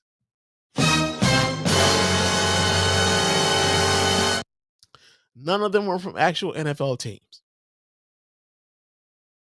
And so when it came time for NFL scouts to start evaluating Shedeur Sanders, the narrative around Shedeur Sanders wasn't exactly the same that had been sold to the public, right? So I want y'all to think about this for a second. I remember earlier on in this season, this college football season, Deion Sanders found himself in an adversarial position with a lot of media folk, where if they weren't asking Deion Sanders the kind of questions that Deion Sanders thought was acceptable, Deion Sanders would like try to ice them out in certain questioning, wouldn't necessarily allow for them to be in certain news conferences, that sort of thing, right? Deion Sanders started acting very Trumpian in that way, right? Where he's belittling the people who are asking the questions around the program and whatnot, right? To the point where like the people who want access to the program started being very obsequious to Deion Sanders to get access to the program. So some of the coverage that we were getting from some of those who were around the program were, not necessarily giving us everything we should probably really know, because they didn't want to run afoul of Deion Sanders, right? So that's one aspect of it. The other aspect of it is this. Shedeur Sanders is not Deion Sanders. Not never. He was never the talent that Deion Sanders was. Unfortunately, and ironically, many people thought that the way in which Shedeur Sanders was conducting himself on the field, although, I get a cocky dude. I get a dude who assures himself, all of that shit. But you got to have the talent to back that up. And sometimes in the games, he would back that up in some of those games, right? But when those NFL scouts, not the media people, when the NFL scouts were looking at the tape, maybe they didn't see the same thing that these media folk were seeing when they looked at the tape, right? So you got that going on. We get to the draft, or better yet, before we even get to the draft, Deion Sanders and Shedeur Sanders, they're operating as though they have all of the leverage in the world. There's certain teams that we ain't even talking to. I ain't gonna be here, just that and the other. In much the same way that Deion Sanders conducted himself during his time in the 1989 draft, when teams were seeking to have him do psychological tests and all these other things, like Deion Sanders telling them, like, yeah, I'm not gonna even be on the draft board by the time y'all draft, and I'm not doing this. I'm walking out of here. Call my agent, right? Shedeur Sanders, in large part, was kind of conducting himself in that way, per reports. All right, per reports. He was going into these draft, like, not only did he not compete and say, I think he did his pro day, but he didn't compete at the NFL draft combine. There were a lot of teams whom he did not interview with, and in the team that he did interview with, he kind of didn't necessarily, part of the reports, didn't necessarily take these interviews seriously, right? So understand that if you don't have the talent, you don't have the room to be an asshole to people whom you are looking to get a job from. Right? If you don't have the talent, you can't be an asshole to the teams from which you want to get a job from. That's just blatant. Like, that's just common sense 101, bruh. Like you can't do it. You can't do it. Right? Now, some of you will listen to me say that and say, well, damn, Spann, it's just, the NFL, man, like, they're not used to a confident black man who don't need their money. He don't need their money, you know what I'm saying? He gonna be good regardless. Okay, cool. He gonna be good regardless. So if they don't draft him, what you mad about? They draft him in the 5th round. What you mad about? No, I'm just saying though, man. Like, they just trying to send a message to Deion Sanders and his son, and like they running shit. Like, but aren't they? It is their league. You are trying to get a job on a team in their league. So, what exactly are we arguing here? No. I'm just saying, man. Like, they not used to having a confident black man, and coming in and demanding demanding the same respect that some of these white kids are getting. You mean like Cam Newton? This is the first time they had a quarterback who came to the league confident, had a lot going on, had a lot of swag, had a lot of confidence in himself, who still went with the number one motherfucking pick to the Carolina Panthers.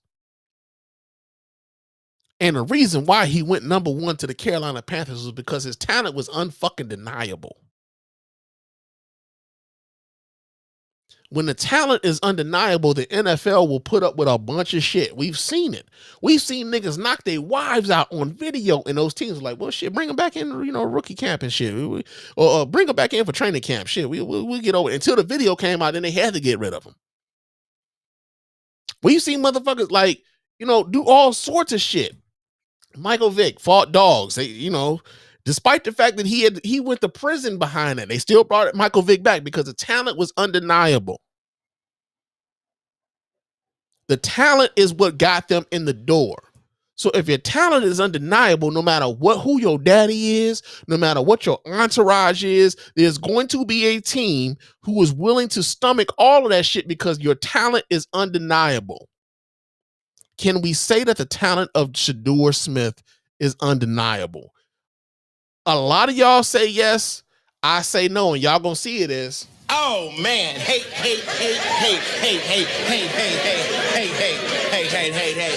And that's not what it is.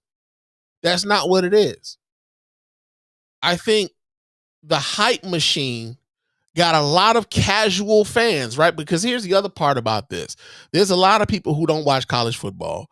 There's a lot of people who are just casual fans of Deion Sanders, who no matter, like, they're going to follow whatever the fuck the narrative that Deion Sanders has for them, and that they're going to run with that, right?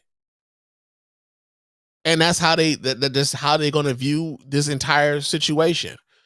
A lot, and no matter what I say, there's still going to be some folk who say, well, shit, nah, man, it's the NFL being racist. They was blackballing him. Like, how's he blackballed if he still got drafted? You know how many motherfuckers who walked away and did not get drafted, who are waiting for a call to be, an undrafted free agent? He still got drafted in the 5th fucking round. 144. So 100 out of the thousands of dudes who were trying to get to the NFL this year, he went and he's one of the top 200 at least who has an opportunity to become a starting quarterback in the NFL. Now, is he going to make the same amount of money he could have made if he was a first round pick? No. But y'all just said he didn't need the money, right? So now it's about proving it on the field. And I was so disappointed in so many, man. I saw like so many people. I was like, come on, man, not you too. When it came to like all this, like, yo, this is racism and this is them trying to humble him. It's like, nah, bro, like, again, you can't be going to a job interview being a dickhead if you want the job. In what world do we act like that? Where being a dickhead is going, hey, no matter what, y'all niggas need me. And they proved to him, like, nah, we will be fine without your ass. This league will move on very well without you. We don't need you. This wasn't about humbling.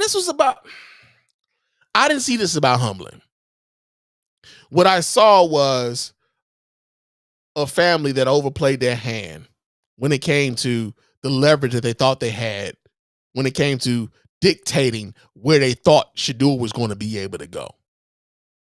Now, some people have tried to compare this to Eli Manning and what Archie Manning did when Eli Manning was coming out of Ole Miss back in the I want to say like the late 90s or something like that. Early 2000s, right? Because I think Peyton Manning got drafted in 97. But even with that, Eli Manning was always, even with NFL scouts, seen as a top 10 pick. So despite the fact that Eli Manning had these demands and they were being, assertive and he's not going to play for this team or that team or whatever, there were NFL teams willing to put up with it because of the talent that they thought that Eli Manning had. Whether you believe that Shedeur Sanders is a top 10 pick, a top 3 round pick, or a top 5 round pick, the fact remains that Deion Sanders' son, Shedeur Sanders, was drafted into the NFL. Now it's up for him to prove it. All this talk about whether or not he's being humbled or not, kind of irrelevant. He's got to prove it on the field to earn his place on an NFL roster. So, now's his shot. Now's his shot. Was it hype or was it a play for humble? We don't know. I just did not appreciate the idea that the NFL isn't ready for confident black men, as if the NFL isn't already filled with confident black men. And to act as though because Shedeur Sanders is a bit flashy and a bit obnoxious, that somehow means he's outspoken, that somehow means he's standing for something bigger, when ultimately Shedeur Sanders is standing for nothing but himself. Right? Standing for nothing but himself at the moment. So yeah, man, that's how I feel about it. I hadn't said a whole lot over the course of the last couple of weeks, but that's how I feel about what happened with Shedeur Sanders and the fact that he got drafted in the 5th round. So we got that going on. Let's see what else we got going on. Yeah. Shannon Sharpe, man. I feel like I know way too motherfucking much about Shannon Sharpe, and I want him to get on the internet and just delete all that shit. Delete all that shit. That's playing with you, piggy. I'm so upset that I know so much about Shannon Sharpe. This ain't none of my business. I wish Shannon Sharpe would just leave all of us out of the motherfucking group chat. But Shannon Sharpe is okay, so he's already stepped away from ESPN while he deals with a sexual assault lawsuit where he's being sued to the tune of $50 million. God damn! Yeah, man. So we get this here from NBC News. It says the football great Shannon Sharpe said Thursday that he will step aside temporarily from his duties at ESPN in the wake of a $50 million lawsuit accusing him of rape. The 56-year-old former Denver Broncos tight end said that he needs time away from the studios to fight allegations that he called false and disruptive. At this juncture, I'm electing to step aside temporarily from my ESPN duties, he said in a statement. The first NFL exhibition game is set for July 31st, with the regular season likely to kick off on Thursday, September 4th. He hopes to be back behind the mic by then. I will be devoting this time to my family, responding to dealing with these false and disruptive allegations set against me, Sharpe said. I plan to return to ESPN at the start of the NFL season. An ESPN representative said that Sharpe, a frequent panelist on the show First Take, is right to take a break from the cable sports outfit. This is a serious situation, and we agree with Shannon's decision to step away. A woman filed a lawsuit in Nevada on Sunday accusing Sharpe of raping her twice in Las Vegas in October and one more time in January, according to the suit. The woman said she was 19 years old in 2023 when she first met Sharpe in a Los Angeles gym, leading to a rocky consensual relationship of nearly 2 years in which she was frequently aggressive and in which he was frequently aggressive and raped her, according to the Clark County civil complaint. Sharpe has denied the allegations. Now, we do have, of course, video of Sharpe and his statement that he put out in reference to these allegations. So let me go ahead and pull this up so you guys can watch right along with your man Spann. Here we go. Let's see what Shannon Sharpe has to say here. I'm sure you guys have probably heard it, but we're going to hear it again. Uh-oh. Play that, Spann. Here we go. To my family, friends, supporters, and colleagues, I want to speak to you directly and from the heart. This is a shakedown. I'm going to be open, transparent, and defend myself because this isn't right. This is all being orchestrated by Tony Buzbee, who has targeted Jay-Z. Tony Buzbee targets black men, and I believe he's going to release a 30-second clip of a sex tape that tries to make me look guilty and play into every stereotype you could possibly imagine. That video should actually be 10 minutes or so. Hey, Tony, instead of releasing your edit, put the whole video out. I don't have it, or I would myself. You know what happened, and you're trying to manipulate the media. The encounter in question took place during the day at her invitation, and now that appears to be a deliberate setup, coordinated by Gabby, also known as Carly on OnlyFans. Gabby and Tony Busby want $50 million. What they're getting is sued for defamation and trying to take me down. My career is all about real talk and honesty. I know my family and fans know exactly what this is about. And I'm going to be out there telling you whatever I need to say, just like I always do. I love all you guys. Thanks. All right. So, one of the things I thought was interesting here is that like he brought up Tony Busby and Tony Busby's involvement with the case involving Jay-Z and Diddy. We know that Jay-Z came out very strongly against Tony Busby. The case against him had been thrown out. Considering some of the things that the young lady in that particular case said, like where some of the facts weren't necessarily adding up, right? And so one of the things that Shannon Sharp leaned into was Tony Busby goes at the black man. And again, this becomes one of those things where they're leaning into the protection of the black community, right? I got into trouble with some whites with these white folks. I'm gonna lean into my blackness right now, so my people can come up behind me and have my back on this, right? And it's weird, right? Because over the course of the last, I want to say maybe year or so, like I feel as though we know way too motherfucking much about how Shannon Sharp like to get down in the bedroom, man. Like it's none of my business. It's none of our business, and I think we've all learned this shit against our will, right? You know, there was speculation and talk, internet speculation about whether or not Shannon Sharp was gay, but because of how he dresses, because of how he walks, because of whom he finds himself around. I believe, I feel like this. Shannon Sharp is what, 50 something. He's in his late 50s. You can't be worried about how people think. What's the word that I'm looking for, man? You can't be worried about whether or not how people think you get down as a man, right? Like, if you're secure in who you are as a man, you can't be worrying about all these strangers and whether or not they think of you in a certain way or not, man. Like, hey, man, you talk football, you talk sports, man. You have these interviews with these comedians and these public figures, man. Like, you can't be worrying about like what these randos on the internet are thinking about how you get down sexually. You can't, right?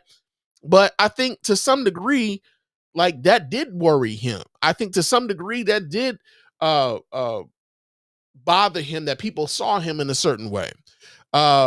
Where to the point where like that whole thing where he's having sex on Instagram Live and is broadcasting to the world, and now he's got to come out and say how he didn't know that he was on live, and like all this other shit, and that becoming a thing where like that could be that was a thing that could have been a problem for him in his job at ESPN and everything else. But he was able to kind of get past that, right? But even then, when he was able to get past that, he goes on a nightcap show with Ocho Cinco, and he's like, "Yo, Unc, get in." You know what I'm saying? Like, Unc, get in. And it's like, all right, bro. I guess. You know what I'm saying? I don't know who you trying to prove this to. At a certain point, it's like, yo, you too old to be trying to prove this to prove anything to anybody, really, right? But then this comes down. And this comes down after some reports had come out that said that Shannon Sharp was poised to get $100 million deal for his Club Shay Shay podcast that he does on YouTube and everything else. And then this lawsuit comes down, right?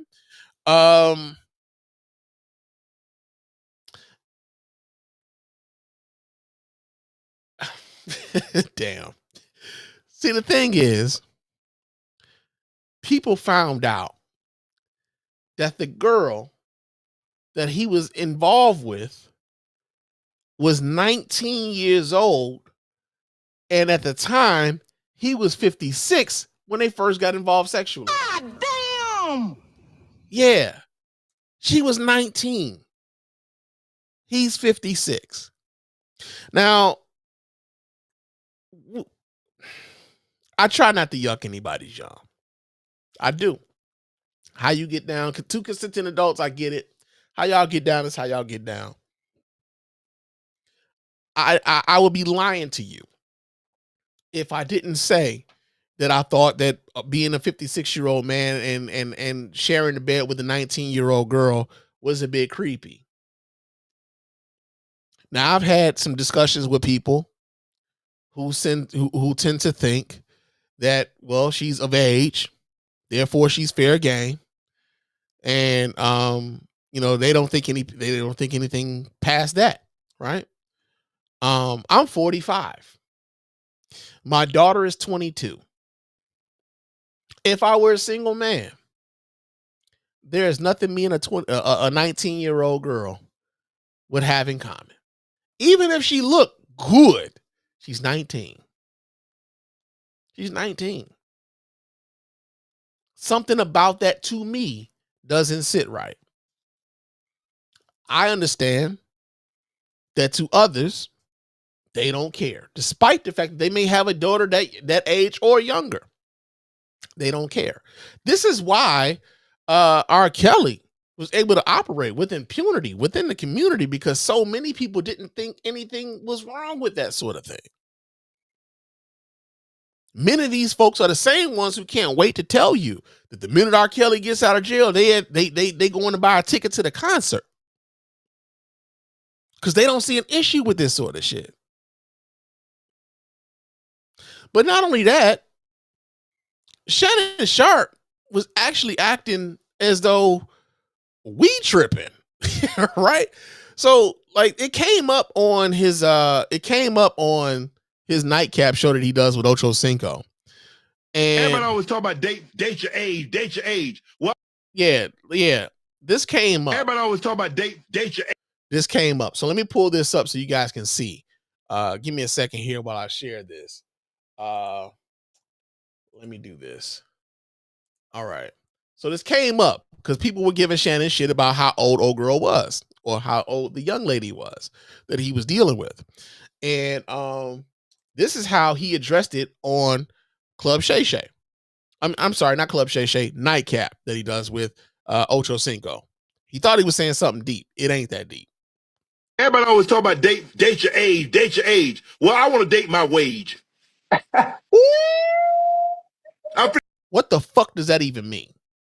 I want to date my wage. What the fuck does that even mean? Right? Does that mean you want to date someone who makes the same kind of money you do? And if you do date someone who makes the same kind of money you do you get to do the same things to her that you was doing to this young lady? Does it come with some other expectations when you're dating someone who makes your wage? Right? What does this even mean? So you're being defiant in the face of the fact that this 19-year-old girl is saying, nah, nigga, you was taking it when you wasn't supposed to. You were raping me. This is what she's alleging. Right? So not only was she young as hell, but she's also white. So then you come to the black community, ask the black community to stand behind you because Tony Busby targets black men. Meanwhile, you involved yourself in a situation with a young white girl while you were doing race play with her. Those text messages that were coming out, it was all about the race play. You want us to get involved in some shit that you put yourself in. Make that make sense. Shut all this ish down tonight. I want to date my wage. Stay right there. Stay right. Where y'all at? Hey, chat, where they at? Hold on. Cause I keep it on me now. Yeah. I keep it on me. You want to date your what? I want to date my wage. Not my age. I want to date my wage. So where are they? Cause y'all always talking about date your age. I want to date my wage. So come on with it. Well, you talking? As a matter of fact, I'm taking applicants as. Bruh, what are you talking about? You the one in a situation where you got a $50 million lawsuit against you saying that you raped somebody. And the people who would normally just be behind you are like, wait, what the fuck was you doing with this 19-year-old girl though? So now you mad at the people who were like, wait, who got some reservations about it? Make that make sense. And this is what I'm talking about, man. That conspicuous, convenience. The conspicuous convenience of trying to lean into that black protection, man. You went out here dealing with a young white girl. That young white girl accuses you of rape. Wants $50 million for compensation of you, for you raping her. Now, there are folks who have qualms about the fact that she went to the civil court and not the criminal court, right? Y'all know the burden of proof is less in a criminal court. Is less in a civil court than in a criminal court. The chances of her getting, or any rape victim, so to speak, more often than not, the chances of them getting any level of justice oftentimes come in the civil courts. Because of the nature of sexual crimes, oftentimes it's her word against his. But the fact that Shannon Sharpe is out here being defiant, talking about, I want to date my wage, not my age, while you have a sexual assault allegation against you with a 19-year-old girl. Like, bro, what are you doing? What are you talking about? I don't get it. And even with this, like when it comes to him selling the sex pills, to this, to the Instagram shit where he goes live, all of this shit is stuff about Shannon Sharpe's sexual proclivities I did not learn because I wanted to learn them. All of this shit we learned because they were put in front of us. We learned all of this shit against our fucking will. All of it. But I want people to be aware of how. So, like, even with this, right? Even with this, people will think that this is a concerted effort to take down yet another black man. This is a black man who put himself in a position to be taken down. Right? We don't always have to take bullets. We don't always have to take these bullets for these dudes, man. Because they do it at their own convenience. They lean into their blackness at their own convenience. We don't keep having to, as a community, we don't have to keep taking bullets for these dudes when they put themselves in situations, of their own making. We don't have to keep doing that shit. Real talk. Shit. Now, on the case of some real fucking racism, right? On the case of some real racism, there's a woman in Minnesota who called a young black kid a nigger. She is now raising money and has raised over $100,000. She's raised hundreds of thousands of dollars at this point, in an effort to get monies to relocate after she was called out for calling said black kid a nigger. Yeah, man. So we get this story here from, let me see if I can pull this story up. We get this story here from NBC News. I believe there's video attached to this. So I'm going to pull the video up so we can watch this here together as a family. Give me a second here while give me a second here while I pull this up for you guys. Just a second. Boom, boom, boom, boom. There we go. All right, let's see what they're talking about here. Not the Diddy trial starting May 7th. All right, let's see what they're talking about. You call the child the word? It is my business. You call him. Okay, why don't you have the balls to say it right now again? Okay. All right, that's what you say. Nobody digging to your. That little kid, you call him a. The little child? Are you about to hit him? Not if he acts like one. He took my son's stuff. So that gives you the right to call the child 5-year-old and the N-word. If that's what he's gonna act like. That's what you're gonna call him. That's what he's gonna act like. You know, that's a hate speech. And you can be the that. I don't give a She didn't give a shit. Okay, we'll see about that, what the internet has to say about you. Now, She's very defiant in this video. I don't give a shit, right? I don't give a shit. However, she does give a shit, because once the internet figured out who the fuck she was, people, started contacting her family. Now she says she's being threatened, right? And because she says she's being threatened, she needs monies so that she and her family can relocate, because now she doesn't feel safe.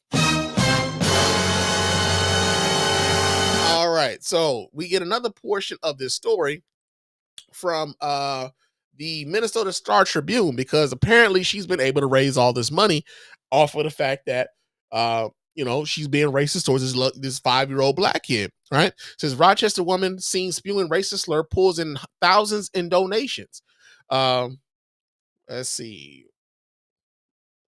Are they asking me to subscribe to this shit right now? I'm not about to subscribe to this. Come on, man. I had the story up earlier.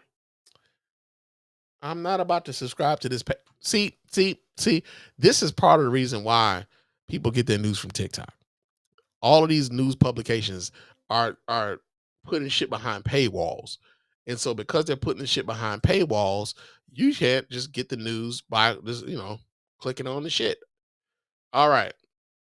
So it says a viral video of a mom who allegedly directed racial slurs at a young black boy at a city playground has prompted a fundraising standoff between the NAACP and an apparent white supremacist effort to support the woman. By Friday morning, the woman had raised over $305,000 and increased her goal to $1 million on a website that bills itself as a Christian crowdfunding service.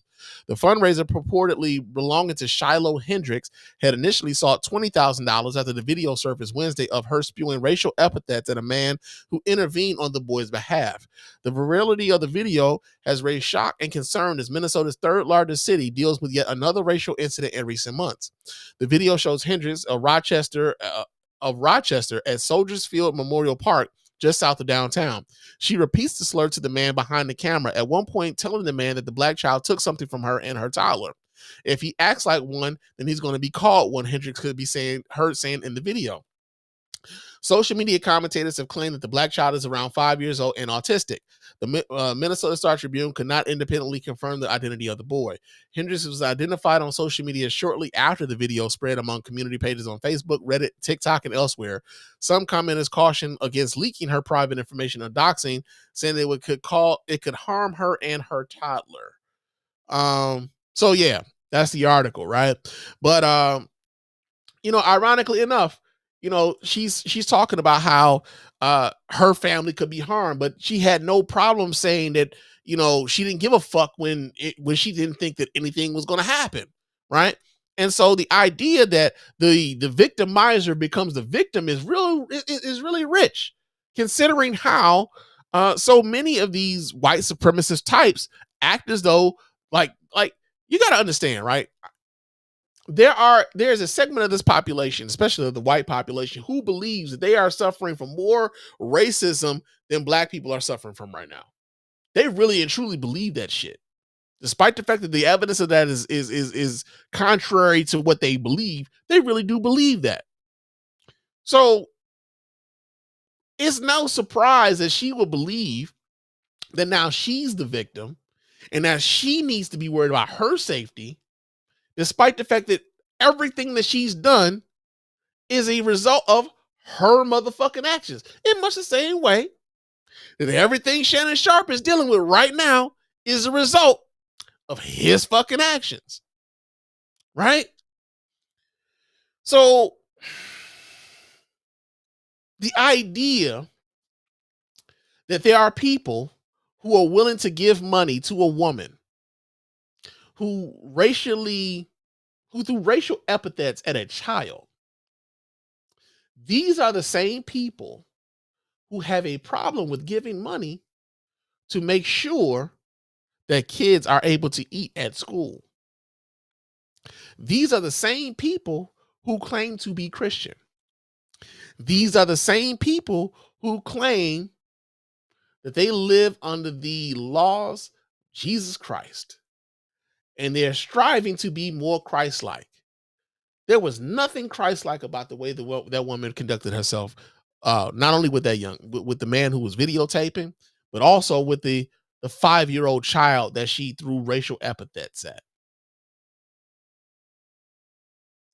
And so, you know, it's just an indictment on the state of the country. Like Donald Trump right now has like emboldened a lot of these folks. He just simply has. And again, this comes behind the the fact that he won the popular vote. So many people are now openly supportive of Donald Trump because he won that popular vote. You remember when Donald Trump won the presidency the first time, there was a lot of people who just would not admit whether or not they voted for Trump or not. They would say, "Oh no, that's personal. I really don't talk about my political choices." Oh yeah, you voted for Trump. I mean, you have some of those people now, but like you have to like think about this. Like they're openly being terrible people because the president of the United States is a terrible person and has been openly terrible to the people with whom he doesn't believe voted for him. Doesn't see himself as president for the United States of America, see himself as the president of the people who voted for him. Right? And so those people feel emboldened to act in ways that should be abhorrent to anybody who has any common sense at all. But unfortunately, they don't. They don't. So you got that going on. White people are paying hundreds of thousands of dollars to a woman because she threw racial epithets at a 5-year-old child. Wild. Right? We got this going on. I was going to do this other story about Oklahoma, but of course it's Oklahoma. I'm not surprised by this, right? But we're going to talk about this here. So Mark Lamont Hill is on the Joe Budden podcast. And lately he's been finding himself arguing against like tremendous amounts of ignorance. And to this, I'm just like, I feel sorry for that bitch. I don't. I mean, I don't feel sorry, right? I don't feel sorry for Mark Lamont Hill. So here's the thing, right? You guys know, for any of you who've been listening to me for any length of time, I'm not the biggest fan of Mark Lamont Hill. I don't hate Mark Lamont Hill. I think sometimes I think he's an intelligent guy. I think that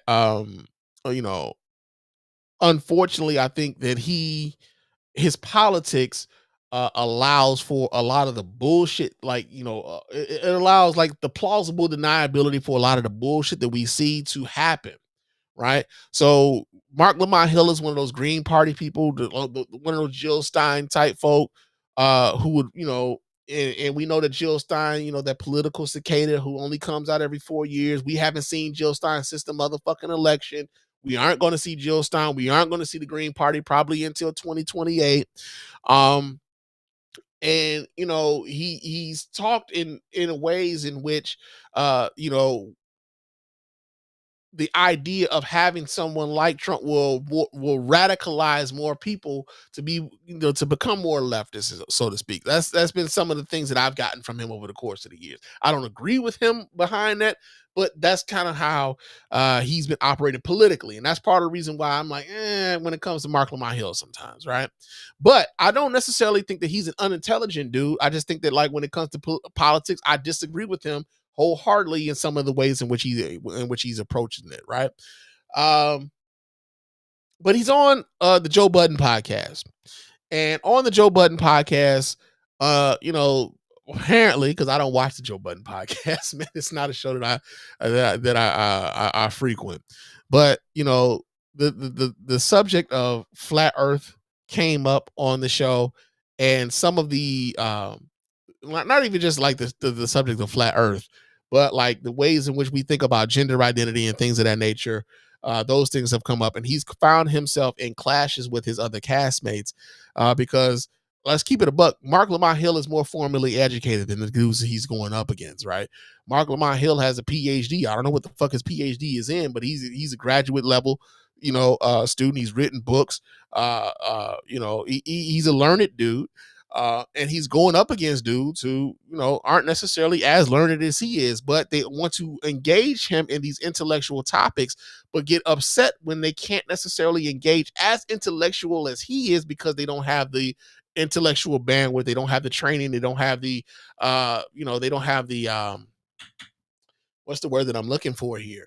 They don't have the education simply behind them to argue their points in an effective way. Right. And so, we've been seeing clashes happen on that show. It's between Mark Lamont Hill and some of his castmates. So we're gonna highlight a couple clips here, and we're gonna kind of break down what's happening there. So let me go ahead and pull this down, and let's pull that. Well, yeah, let's pull that down as well. And we're gonna get back to my pocket here, and let's see what do we have here. Let's go here. We get this here from Threads. A whole bunch of. Okay, I wish Threads had a proper. Okay, so Threads doesn't have like a real proper video player. If I had if I had a gripe about Threads, they don't have a real proper like video player where you can like stop, pause, and all that other shit. Okay, so I'm gonna pull this up, and I'm gonna just have to rewind the shit after, and we're gonna get to it. But okay, so here we go. They, I believe, are talking about the science or the pseudoscience of phrenology. I believe that's what they're talking about here. So let me go ahead and pull this up so you guys can watch and listen. Let me unmute it. Can I respond to that? The science that you're talking about, phrenology. What scientists in to say that black people were inferior, mentally inferior to white people, and they had scientists that proved it. Can I respond to that? Quote unquote proved it. Can I respond to that? The science that you're talking about, phrenology, which is the sort of early. Am I wrong? Did I say something wrong? No, you're saying a whole bunch of words to say ish. You're right. They did have scientists that came in and said a bunch of bullshit. Can I respond? Because you said to let you finish, and then you started rolling your eyes and turning red. Phrenology was not a science. That's what I'm saying. I'm not saying a bunch of words to say you're right. I'm saying a bunch of words to saying you're misrepresenting the history of this. I actually know a lot about this. Can I finish? No, they had biologists. It's not just one science. And this is when you start. You're wrong. You're wrong. You're absolutely wrong about this. Hey, Mark. Can I finish? We can have this conversation. No, hold on. Okay, I'm gonna come back to this. I'm gonna rewind this a little bit because, like I said, Threads doesn't necessarily have a proper video player, right? But what this reminds me of is like some of the conversations I would have with some of my friends or former friends, right? Because some like I would say former friends because those niggas turned out to be Trump supporters. But there's this idea, and the internet has exacerbated this idea that people's opinions on subjects, on topics, Trump's, the facts of a matter, the facts of a subject. And if you are able to articulate how their opinion actually doesn't really,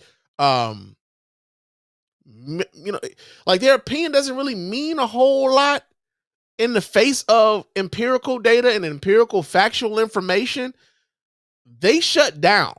They are not prepared for that conversation.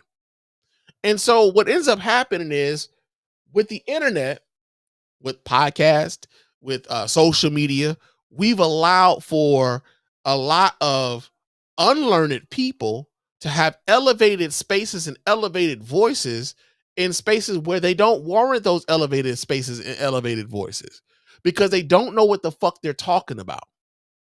And so when people say, we need to have tariffs on the podcast mics, we need to get rid of the podcast bros and all this stuff. What they're talking about is like, there's a lot of dudes who get on microphones who really just want to spew their opinion, present company included, right? Who want to say what they think about the world, but they don't have any like learned, they don't have anything backing them up outside of their opinion of that. They haven't read anything. They haven't read any studies. They haven't read any books. They haven't gone to a class. They haven't done any of this stuff. They haven't done any of the work, but they want their opinions to be of the same level of those who have done the work, of those who have been to the school, who've done the training, right? I say that like it's like me being at work, right? I'm a pipe fitter by trade. Right? I'm a pipe fitter by trade. Would you listen to me as a pipe fitter on how you should get your triple bypass surgery on your heart? Would you listen to me? I doubt it.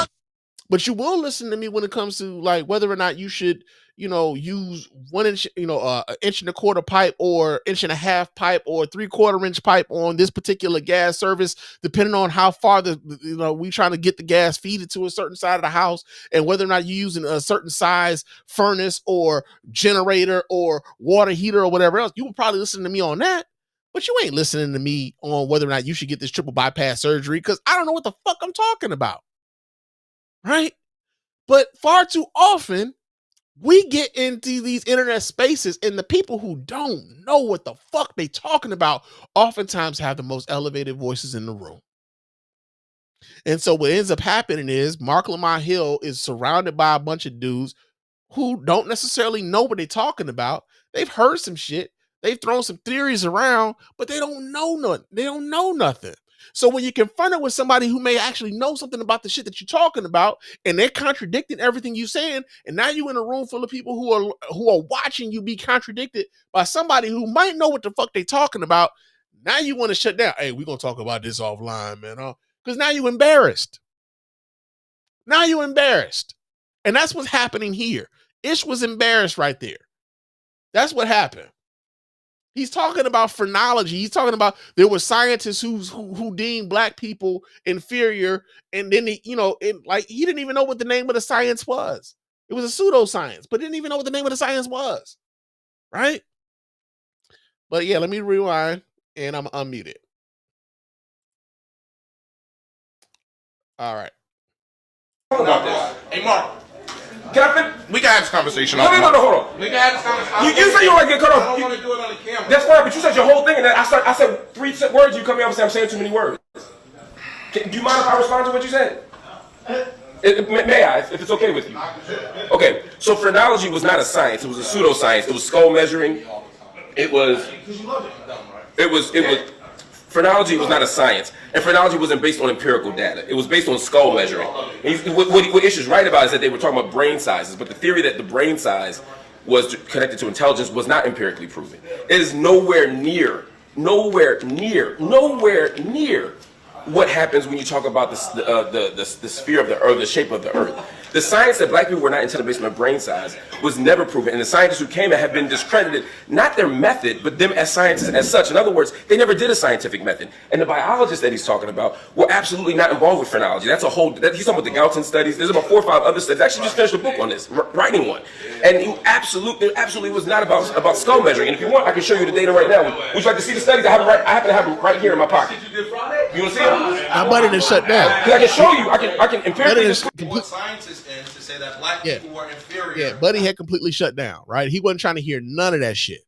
Wasn't trying to hear none of that shit. Now, you think about this for a second. We are in the year 2025. And in the year 2025, we still have motherfuckers on podcast mics arguing whether or not the earth is still flat. Nigga! And ultimately, what I as much as I am not necessarily a fan of Mark Lamont Hill, I will give him his props here in that he's talking to somebody who is kind of intellectually inferior. And essentially what he's telling them is, you need to shut the fuck up when grown folks is talking. That's kind of what he's telling them. It's kind of what he's telling them, right? So there's another clip that I have, right? So let me pull this down because there's another clip. And this isn't it. Oh yeah, yes it is. Yes it is. So yeah, because they're talking about the world being flat. Okay, yeah. So they're talking about the world being flat. So let me go ahead and maximize this, and let's see what let's see what that goes. Okay, thank you. But you can't keep doing this. Study yourself and find a whole bunch of academics that say that the world is flat. Name one. I don't. That's not. Show me one. Let me ask you a question. Can you come back to no? This is what he does. He makes an argument, and then when he's asked for proof. You know how many times you've asked, I've done this, right? I've done this. I've had discussions with brothers about certain topics, and I ask them, where'd you get that from? And they can't tell me because it's just some shit that they heard. It's just some shit that somebody may have said to them in passing. They don't know where they got the shit from, right? And then they get mad at you because, like, you read up on some of this shit, and you might know a little bit more about them on that particular topic. But they get mad that you are asking them, hey, man, where'd you get that from? Because now when I'm asking where'd you get that from, I want to go back there and I want to read it for myself. I also want to make sure that where you're getting that from is a credible source, right? Is that where you're getting that from credible? And if where you're getting that from isn't credible, it's my duty as your friend to let you know, hey, bro, that's some bullshit. I'm sorry, right? But when you're dealing with people who we're in a time where people who don't know shit have elevated voices. Joe Budden's podcast gets listened by like hundreds of thousands of people every week, right? These people have the access to the ears of hundreds of thousands of people every week. The fact that we're talking about whether or not the earth is fucking flat is mind-boggling in 2025. Yet we're here. We're here. And here you have a PhD on a podcast surrounded by dudes who believe that the earth is fucking flat. And when he asked them to cite their sources on who they believe these doctors, these scientifics, these experts or whatever, they can't even name where they got the shit from. Can't even name them. So you got that going on, man. But yo, man, I've been running my mouth for quite a bit. I know it's been a long time since I was on here, man. So I feel like I owe y'all that. But yo, man, I'm getting a little tired, man. My voice is a little tired. I'm just glad that we were able to get this in tonight, man, because it's been a long time and it shouldn't have taken this long, but it's been a long time. And I'm appreciative of the fact that we were able to get this show on tonight. But of course, before I get on about it here, I gotta remind you guys how to get in touch with your man Spann here at the Mr. Spann Official Podcast and let your voice be heard. Go ahead and hit up that hotline at area code 313-288-0485. That's area code 313-288-0485. Leave those voicemail messages. Of course, those messages will get played here and responded to here live on the show. And if you're watching us here live while we're doing the show, call into the show and we will talk to you here while we're doing it, right? So area code 313-288-0485. Also, chop it up with your man Spann on Bluesky. My name on Bluesky is Mr. Spann, MRSPANN. .bsky.social. Okay, Mr. on Bluesky, and I'm on Threads and Instagram. My name on Threads and Instagram is Mr._Spann. So go ahead, chop it up with your man Spann throughout the week through those methods. Also on YouTube, like the channel, like the videos, subscribe to the channel. Leave us those comments. We really do appreciate everybody who leaves those comments, man. We also appreciate it for you guys to like subscribe to the channel and like the videos, man, because that boosts us up in the algorithm and it lets people know that you like what we got going on over here and it shows it to more people. So for those of you who like to spread the message of what we got going on over here at the Mr. Spann Official Podcast and the Spann Report Podcast Network, we really appreciate you guys doing that over on YouTube and also on iTunes, right? Leave us a 5-star review. Those 5-star reviews are the ones that get read here live in the show. We really do appreciate everybody who does that. It doesn't cost you a dime, just a couple minutes of your time to let everybody know why you're rocking with us over here at the Mr. Spann Official Podcast and the Spann Report Podcast Network in its entirety. Also on Spotify, we do have polls on Spotify. You can like the shows on Spotify. You can leave comments on the show on Spotify. And if you leave us those comments on Spotify, we will read those comments here on the show.